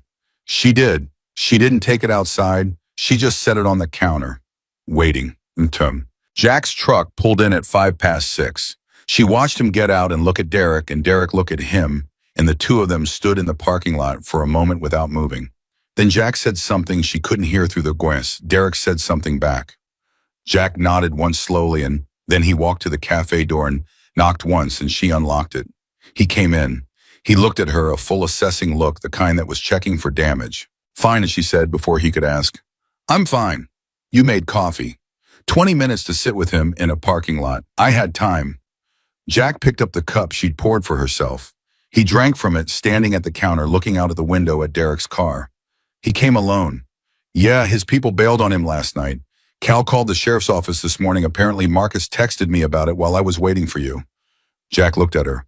"Marcus texted you?" "He gave me his number." Something crossed Jack's face that might have been the ghost of a smile. "Of course he did." "Should I let Derek in?" Jack set down the cup. He considered. "Yeah, let him in." She opened the door. Derek came in like a man, entering a space he knows he has no right to, but has nowhere else to go. He stood just inside the door and looked at Jack, and Jack looked at him, and neither of them sat down. "Say what you came to say," Jack said. Derek took a breath. "I want to know if there's a version of this where I cooperate fully, not what I gave Marcus full cooperation. Every name, every payment, every incident documented, and it matters. Whether it changes what happens to me." "That's a question for the sheriff and the DA, Jack said. "Not me." "I know, but I'm asking you." Derek looked at him steadily. "Because you're the one who set this in motion. You're the one who made the call, built the case, brought the people who made this," he paused, "who made this the situation it is. And I want to know if you think cooperation means anything." Jack studied him for a long moment. "Why does what I think matter?" "Because you're the person in this situation who could have done it differently and didn't." Derek said it without aggression, a flat observation. "You could have had 23 people explain the situation to me in a different way.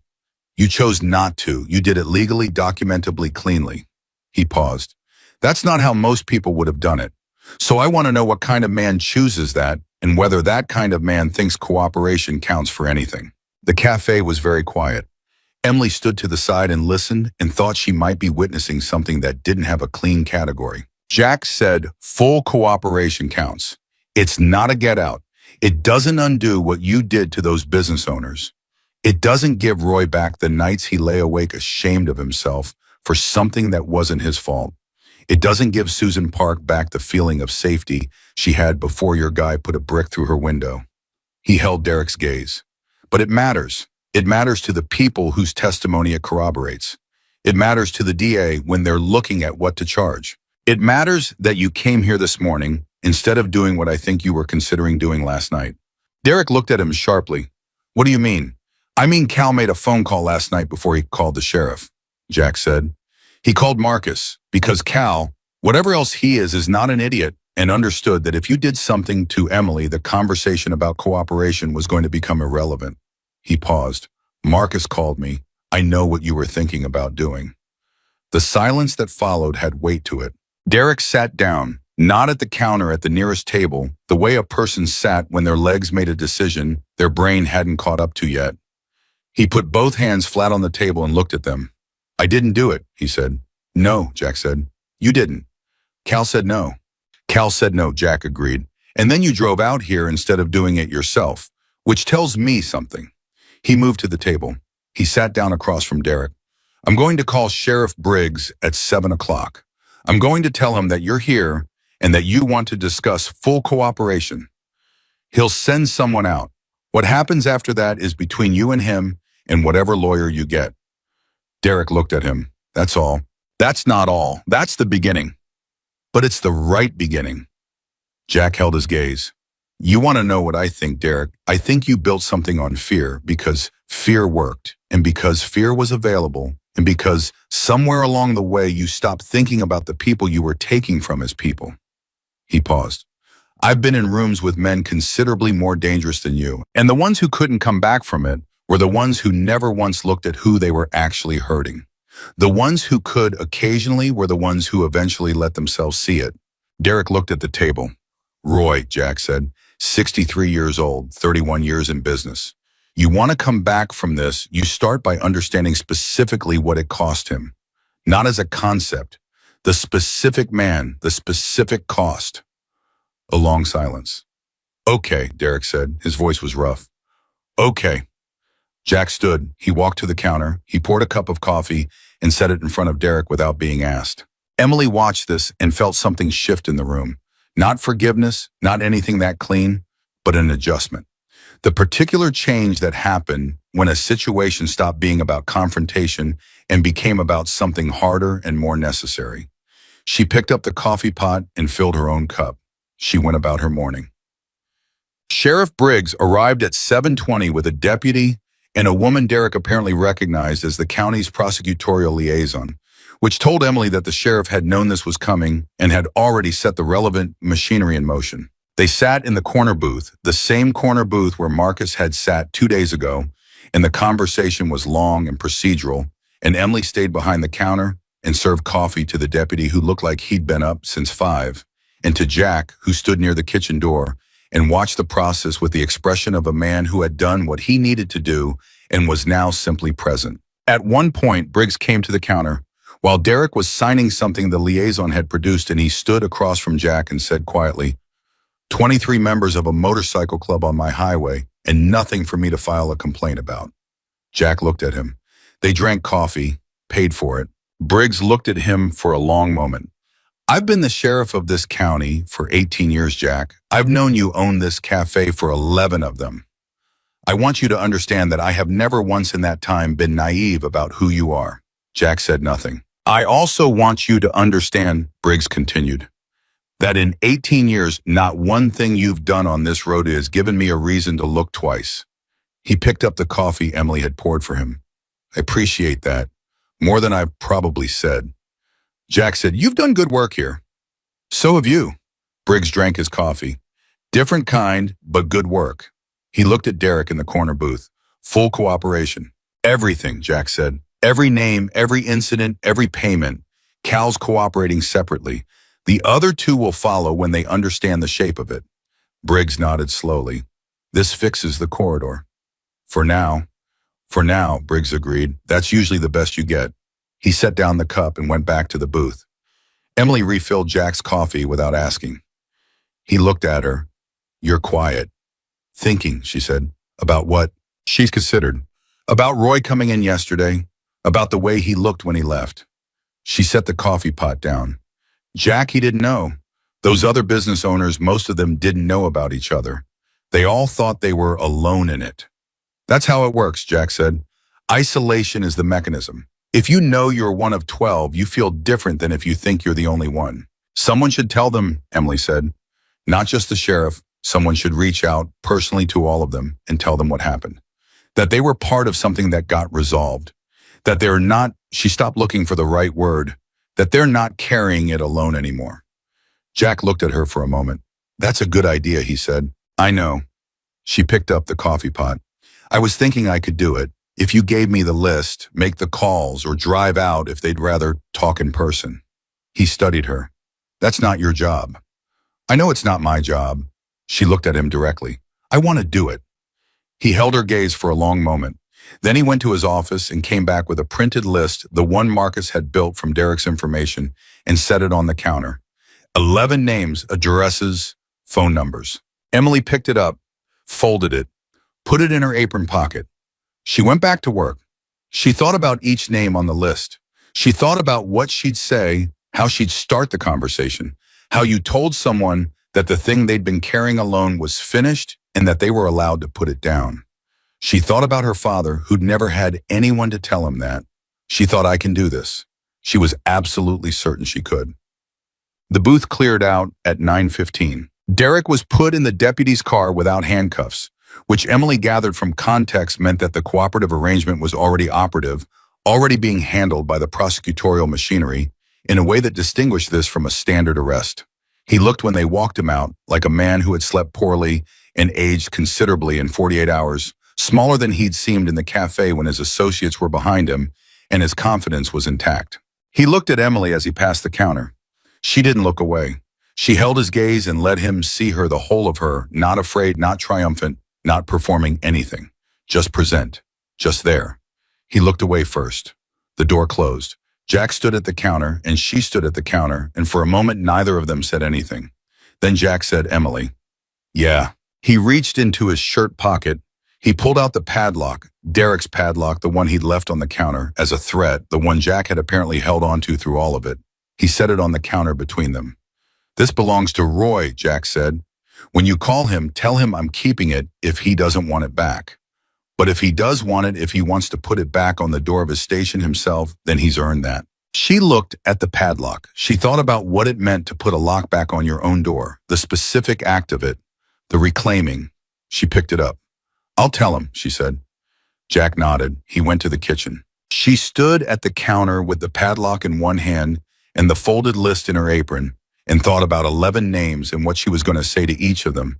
And outside, the highway was coming alive in the morning light, and trucks were moving, and the day was going forward, the way days did, regardless of what happened in them. And she thought about how much ground a single week could cover and how different things looked when you were on the other side of them. She set the padlock on the shelf below the register where she'd remember it. She poured a fresh round of coffee for the tables. She started her day. Part 5, What Remains. Roy called back that same afternoon. Emily had left him a voicemail at 10:15, careful, plain, no performance in it, just the facts and her name and the cafe's number, and she'd moved on to the next name on the list because she'd learned early that waiting on a callback was a way to not get through the list. She was on her 6th call when her phone buzzed with a number she'd logged as Roy's gas station, Williams AZ, and she stepped outside the cafe into the thin October sunlight to take it. "This is Roy," the voice said. It was a heavy voice, not deep exactly, but weighted. The kind of voice that had been through a lot of weather. "Roy, thank you for calling him back. I'm Emily. I work at Jack Dawson's Cafe." "I know who you are," Roy said. "Jack mentioned you." She hadn't known that. She absorbed it quickly and moved on. "I'm calling because I wanted to talk to you directly. Not about the legal process. Sheriff Briggs's office can walk you through that.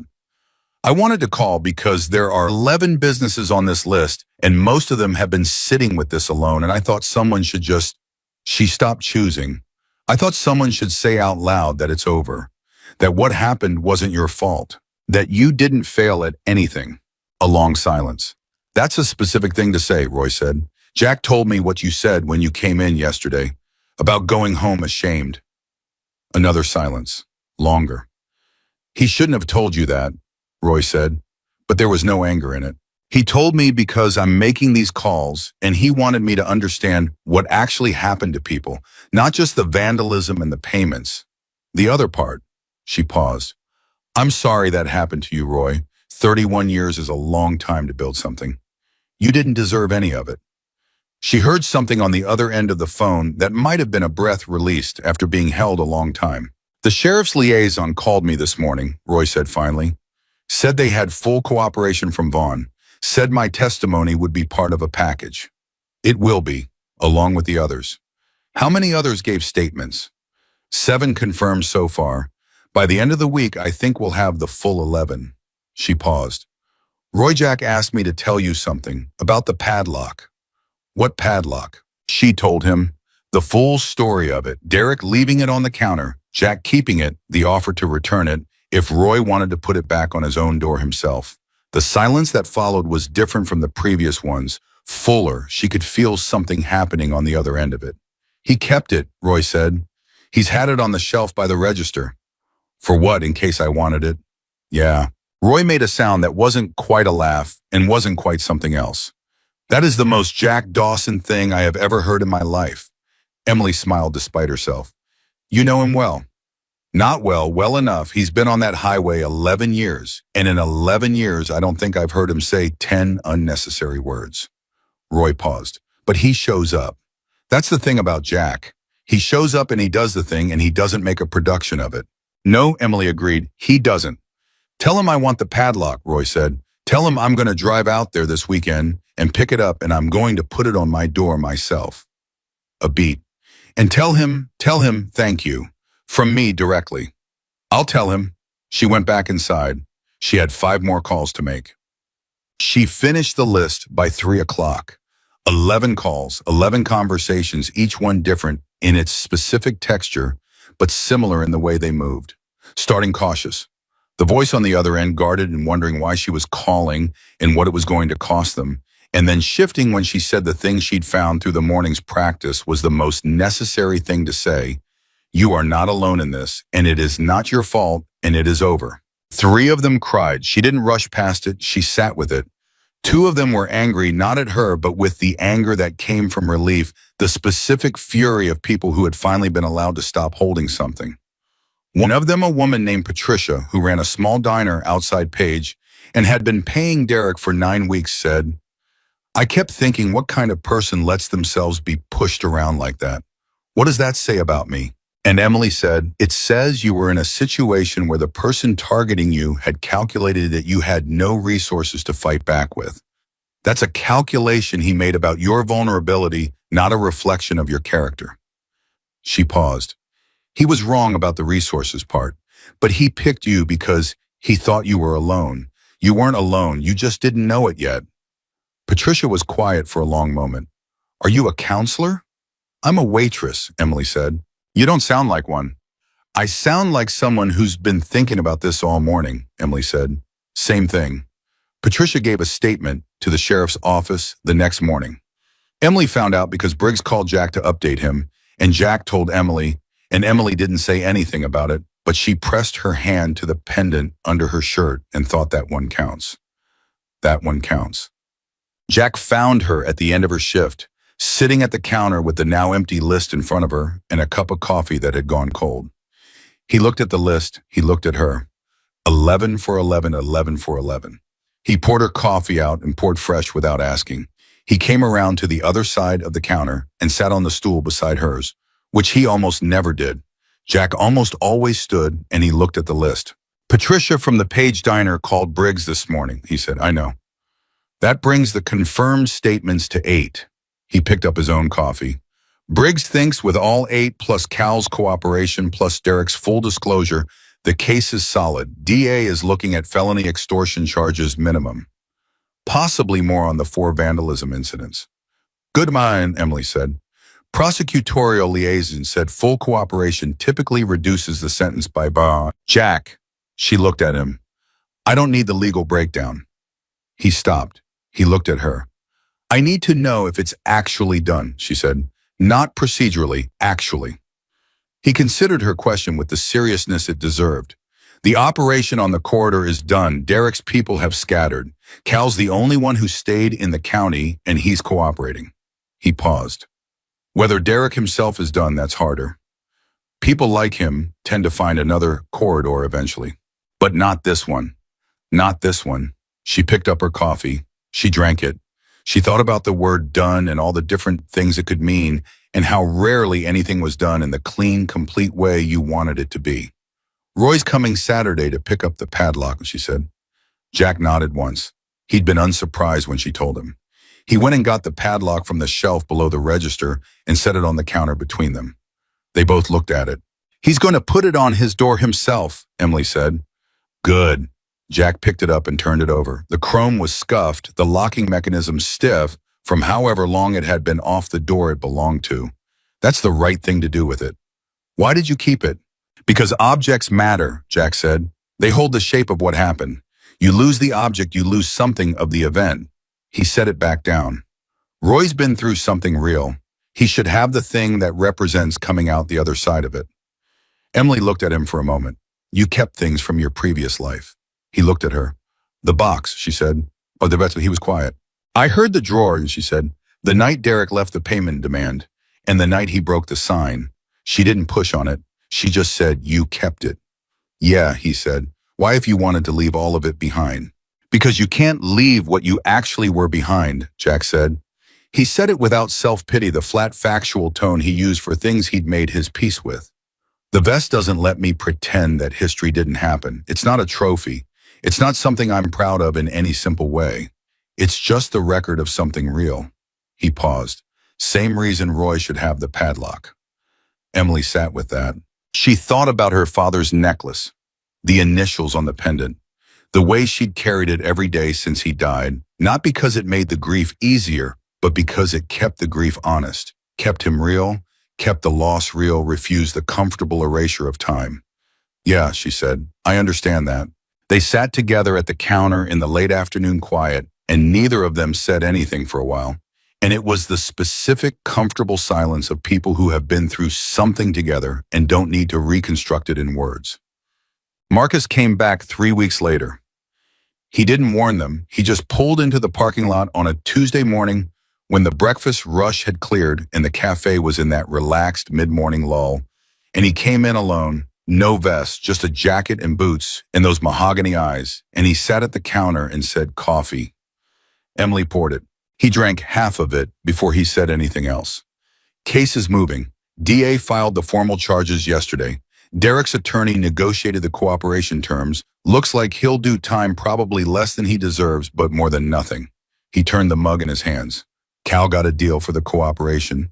Probation and community service, probably. The other two, he shrugged. They'll surface eventually. People like that always do. 11 statements filed, Emily said. Marcus looked at her. I heard. Heard you made the calls personally. Jack had the list. Jack gave you the list, Marcus said. Making 11 calls to 11 strangers and having the conversation you apparently had with each of them, that's not the list. That's you. She looked at him. You talked to the business owners. I talked to Patricia from Page. She called the number I left at her diner a few weeks ago before all this resolved, just to ask if anything was happening. I followed up with her after Briggs called. Marcus looked at his coffee. She said a young woman called her and that the conversation she used the word changed, said it changed something for her. Emily absorbed that quietly. I'm a waitress, she said. Same thing she told Patricia. You keep saying that, Marcus said, like it limits what you're capable of. She didn't have an answer to that. Marcus finished his coffee. He set the mug down. He said, I want to tell you something about Jack, if that's all right. Go ahead. When he walked away from the club, it wasn't clean. Nothing like that is clean. There were people who felt abandoned. There were people who understood, but still carried the sting of it 4 years. He looked at the kitchen door. I was one of them. I understood his reasons. I respected the choice. I still felt it. Emily was quiet. I hadn't spoken to him in 7 years before that phone call, Marcus said. 7 years. And when Boone called me and told me what Jack had said about you, not about the situation, about you specifically, I got on my bike that same night. He paused. You want to know what Boone told me Jack said? If you want to tell me. Marcus looked at her directly. He said she's 24 years old and she's buried both her parents and she works 9 hours a day and she's never asked me for a single thing in 3 years. And she asked me not to let anyone take her necklace. He paused. And then he said, Boone, I have never met anyone who deserved protection more and asked for it less. Emily's hand went to the pendant. She pressed it hard against her sternum and looked at the counter and managed barely to keep her face together. He's never going to tell me that himself, she said. No, Marcus agreed. He won't. That's why I'm telling you. He stood up. He put money on the counter too much as always. He's not good at the small things. He said so himself, I'd guess. He said that. He's telling the truth. But the large things, Marcus picked up his jacket. The large things he does correctly every single time. Every single time without fail, he does the large thing correctly. He looked at her. Not every person can say that. Most people manage the small things and fumble the large ones. Jack is the other way around. Once you understand that, he makes a lot more sense. He walked to the door. He stopped with his hand on it and looked back. The corridor is clear, Emily. Whatever comes next, and something always comes next. That's the nature of highways. You're not going to be dealing with it the same way you were 3 weeks ago. What does that mean? It means you know now, he said simply. You know who's on your side and what that's worth. Knowledge like that changes how you move through things. He opened the door. Take care of him. He won't ask for it. He was gone. Emily stood at the counter for a long moment. Then she went to the kitchen door and pushed it open. Jack was at the prep table working through the lunch prep with his usual unhurried focus, and he looked up when she came in. Marcus was here, she said. I heard the bike. He told me what you said to Boone when you called. Jack's hands slowed for a moment on the prep work. Then they resumed. He didn't look up. Marcus talks too much, he said. He talks exactly the right amount. She crossed to the prep table and stood across from him. Jack, look at me. He looked up. I've been working here 3 years, she said. And in 3 years, you have never once made me feel like I was less than I was. You've never talked down to me, never made me feel like my problems were small, never made me feel like the debt and the grief and the grinding day-to-day of trying to stay upright was something I should be embarrassed to be carrying. She held his gaze. I didn't know what to call that before. I thought it was just professionalism, basic decency. I didn't understand the scale of what you were doing or who you were or what it meant that you treated me the way you did. Jack said nothing. He was very still. I understand it now, she said, and I want to say thank you, directly, clearly, without deflection, which I know you hate, but I'm saying it anyway. She let that land. Thank you. He held her gaze for a long moment. Then he said, you would have been fine without me. Maybe, she said, but fine isn't the same thing as this. Fine isn't Roy getting his padlock back. Fine isn't Patricia changing something. Fine isn't 11 people knowing they weren't alone. She paused. You gave me the resources to do that. That's not nothing, Jack. He looked at her. Something happened in his expression, that rare thing, the space adjacent to vulnerability, the door in the wall, and this time it stayed open a beat longer than usual. You're going to be difficult to replace, he said, when you eventually move on. I'm not going anywhere, she said. He raised an eyebrow. You're 24. I'm aware. You have... He stopped searching for the phrasing, larger things in front of you than a highway cafe. Maybe, she said, but right now this is exactly where I want to be. She held his gaze. Don't manage me, Jack. Just let me be here. He looked at her for a long moment. Okay, he said. She went back out front. Roy came on Saturday. He drove up in a truck that had seen better decades, and he came into the cafe and ate the biggest breakfast on the menu and drank 3 cups of coffee and talked to Pete for 40 minutes about nothing in particular. Particular roads, whether the price of fuel, with the ease of a man who had earned the right to sit somewhere and talk about nothing for as long as he wanted. When he was done, he came to the counter and Emily got the padlock from the shelf. She set it in front of him. He looked at it for a moment. He picked it up. He turned it over, the same way Jack had turned it over, and she thought about how objects moved through people's hands and carried the imprint of each one.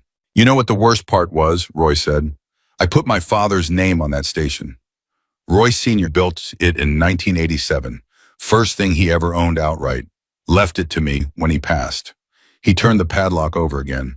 I kept thinking, what would he think, watching me hand money over every week to some, he stopped, amended it quietly, to someone like Vaughn.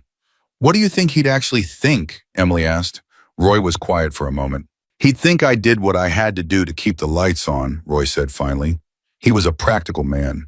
He looked up at her, and he'd think he'd probably say the same thing as always. That the measure of a man isn't whether he gets knocked down. It's what he does when he gets back up. Emily looked at him steadily. And what are you doing? Roy held up the padlock. Going home, he said. Putting this on my door myself. He shook her hand. He shook Jack's hand. Jack had come out from the kitchen without being called, the way he had a quality of arriving at the right moment without anyone asking him to.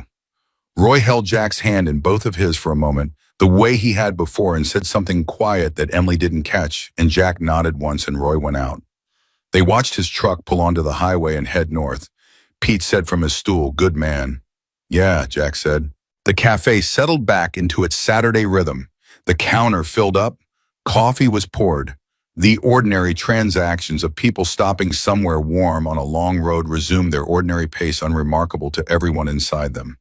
Precious in the way that ordinary things were precious when you understood how quickly they could be disrupted. Emily worked her section and refilled cups and asked people where they were headed, and meant it every time. 6 weeks after Derek Vaughn's charges were formally filed, a small thing happened that nobody planned. Susan Park drove down from Williams. Emily didn't know she was coming. Susan hadn't called ahead. She just came in on a Wednesday afternoon, a Korean-American woman in her late 40s, with paint on her jacket from the shop, work she'd apparently driven straight from, and she stood in the doorway and looked around the cafe with the expression of someone who had built up the courage for something and was committed to following through before it ran out. Emily was behind the counter. She looked at the paint-stained jacket and the expression and made an educated guess. "Susan Park," she said. The woman looked at her with surprise. "Yes. I'm Emily. We talked on the phone." Susan crossed to the counter and sat down.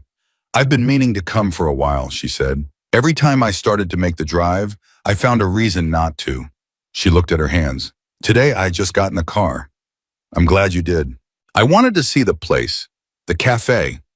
She looked around at the worn booths, the counter with its dents, the space where the neon sign had been and hadn't yet been replaced. "I wanted to understand what it was that made the difference. Why this place and not anywhere else?" Emily thought about how to answer that. She thought about Jack's truck not having a name on it. She thought about Boone and Marcus and Pete and 23 motorcycles on a desert highway. She thought about 11 years of a man building something quiet and worth protecting on top of 22 years of being someone the highway remembered. "It's complicated," she said. "I figured." Susan looked at the kitchen door. "Is he here?" "He's always here." Would it be strange if I talked to him?" Emily came around the counter. She knocked twice on the kitchen door and opened it. "Jack, someone wants to meet you." He came out wiping his hands on a dish towel. He saw Susan and something shifted in his expression, recognizing she guessed the same things Emily had recognized. Susan stood up from her stool. She said, "I'm Susan Park. You don't know me." "I know who you are," Jack said. "Then you know that your people came to see me a few weeks ago." Marcus, the man with the dark eyes. She paused. "He sat in my shop for 2 hours. He didn't pressure me. He sat there and he told me I was one of 11 and that everything had already been documented and that I could talk to the sheriff when I was ready and not a minute before." Her voice was steady, but Emily could hear what the steadiness was doing. "I gave my statement the next day.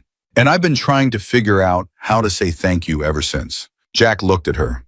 "You don't have to say it," he said. "I know I don't," Susan said. "That's not why I'm here. I'm here because I spent 9 weeks feeling like the most useless person on the highway, and then in the space of about 4 days that changed entirely, and I want to understand why." She looked at him directly. "Marcus told me about you, about who you were, about what it cost you to make that call." She paused. "I want to know why you did it.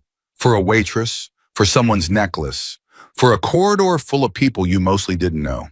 The cafe had gone quiet in that particular way. It went quiet when something was happening that was worth listening to. Jack looked at Susan Park for a long moment. He set the dish towel down on the counter. "My father was a mechanic," he said. "He had a small shop. When I was 7, a man came in and told my father he needed to pay for protection or his shop would have problems. My father paid. He paid for 3 years." Jack paused.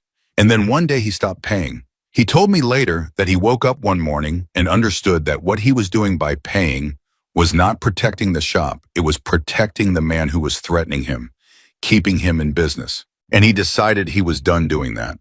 Susan was very still. "What happened?" she said. "They broke 3 of his windows," Jack said. "He fixed them himself. They broke them again. He fixed them again." Jack picked up his coffee mug. "Third time they came, my father was standing in front of the shop waiting for them, alone.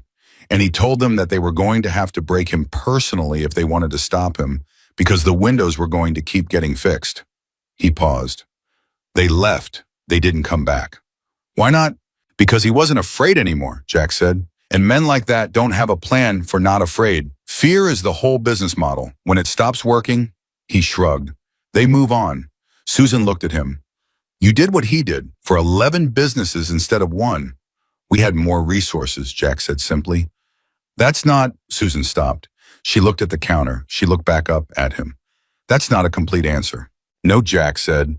"The complete answer is that I've been the person who creates the fear, and I've been the person who stands in front of it, and I know which one I am now. And I know which one I want to keep being." He looked at her steadily. "You deserved someone standing in front of it with you. All of you did. I was in a position to do that. The rest of it isn't complicated." Susan looked at him for a long moment. Then she said, "My window's been fixed. Both times." "I know. I fixed it myself the second time. I didn't call anyone. I just—" She paused. "I got the glass cut and I put it in myself, and I thought about your father while I was doing it, even though I didn't know about your father then. I just thought about the idea of fixing it being the right thing to do. Jack looked at her. Something moved through his expression, quiet and sure. You would have been fine without any of us, he said. Maybe. Susan picked up her jacket from the stool. But fine alone is a lot harder than fine together. She put out her hand. Thank you, Mr. Dawson. He shook it. Jack. Jack. She smiled a full, real smile that changed her face. I'll come back through sometime. I hear the pie is good. Rosa's pie, Jack said. Nothing to do with me. Then I'll thank Rosa next time. She looked at Emily. Thank you for calling, for what you said. Any time, Emily said and meant it. Susan walked out. The bell above the door chimed. Emily looked at Jack. He was looking at the door. Your father's shop, she said. Did it survive 32 years, Jack said. He sold it when he retired. Still their different owner now, same name on the sign. He picked up his dish towel. He put the same padlock back on the door every morning for 32 years. Same one, he never replaced it. Emily pressed the pendant under her shirt. She thought about Roy driving north with a padlock in his truck. She thought about Susan fixing her own window. She thought about Patricia and Paige giving a statement the morning after a phone call from a waitress she'd never met. She thought about her father who'd apologized for the cost of his own life until there was no life left to cost. She thought about what it meant to build something worth protecting. Not to have it handed to you, to build it day by day, shift by shift, cup by cup, call by call, until it had mass and weight and substance enough to stand. She thought about the question she'd asked Jack weeks ago. What kind of man chooses peace over power, and how she understood the answer differently now. It wasn't a choice made once. It was a choice made every morning, every shift, every time someone walked through the door needing something, and you had the option of giving it or not. It was the apron over the vest, the coffee cup on the desk, the padlock on the shelf, the list with 11 names. It was small, constant, daily, and it was everything. Jack went back to the kitchen. Emily poured coffee for the couple who just sat down at table 2. She asked them where they were headed. She listened to the answer. She brought them menus and told them the soup was good today, and the pie was Rosa's, and they weren't going to do better between here and Paige. She went back behind the counter. She looked out at the highway, the long gray stretch of it, running north and south through the desert, carrying its trucks and its travelers and its ordinary human traffic of people going somewhere, and people coming back, and people who weren't sure which direction they were headed. She thought about the fact that she'd driven this road every day for 3 years and never fully understood what it held. Who held it? What the quiet cafe at the edge of it actually was. She understood it now. This was the place where a man who had every reason to be hard had chosen to be kind, where a man who could have used his history as a weapon had set it down and used his hands for coffee and pie, and the slow daily work of being somewhere people could stop and feel even briefly like the road was less alone. That was what Jack Dawson had built. Not a legend, not a reputation, not the thing the highway remembered him for in the old way. Something better. Something that opened at 6 in the morning and closed at 9 at night, and had Rosa's pie on Tuesdays and Fridays, and Pete at the counter most mornings, and a young woman behind the register who had learned in the space of 3 weeks that the strongest thing you could do was not be afraid of what you needed, and not be ashamed of what you'd lost, and not be silent when people around you were carrying things alone that they didn't have to carry. Emily Carter pressed the pendant at her throat, her father's initials, the last piece of him, the thing no one had taken, and she looked at the highway and she thought, I am exactly where I am supposed to be. And in the kitchen, Jack Dawson put on his apron and started the soup and listened to the sound of the cafe around him. The low voices, the clink of cups, the bell above the door, announcing someone new coming in from the road. And he thought the same thing he thought every morning. The thing he'd been building toward for 11 years without knowing quite what it was going to feel like when he arrived. He thought this is enough. He thought this is everything. And the highway cafe stood at the edge of the desert road and held its ground, the way good things did not by being the loudest or the most powerful or the most feared, but by being present, by being constant, by being the kind of place that was still there when you came back. Still lit, still warm, still run by people who understood that the point was never to make someone afraid. The point was always only ever to make them feel safe. And on that stretch of highway outside Flagstaff, Arizona, in a cafe with a broken neon sign and Rose's pie and a padlock that had found its way home, that is exactly what they did every single day, without fail.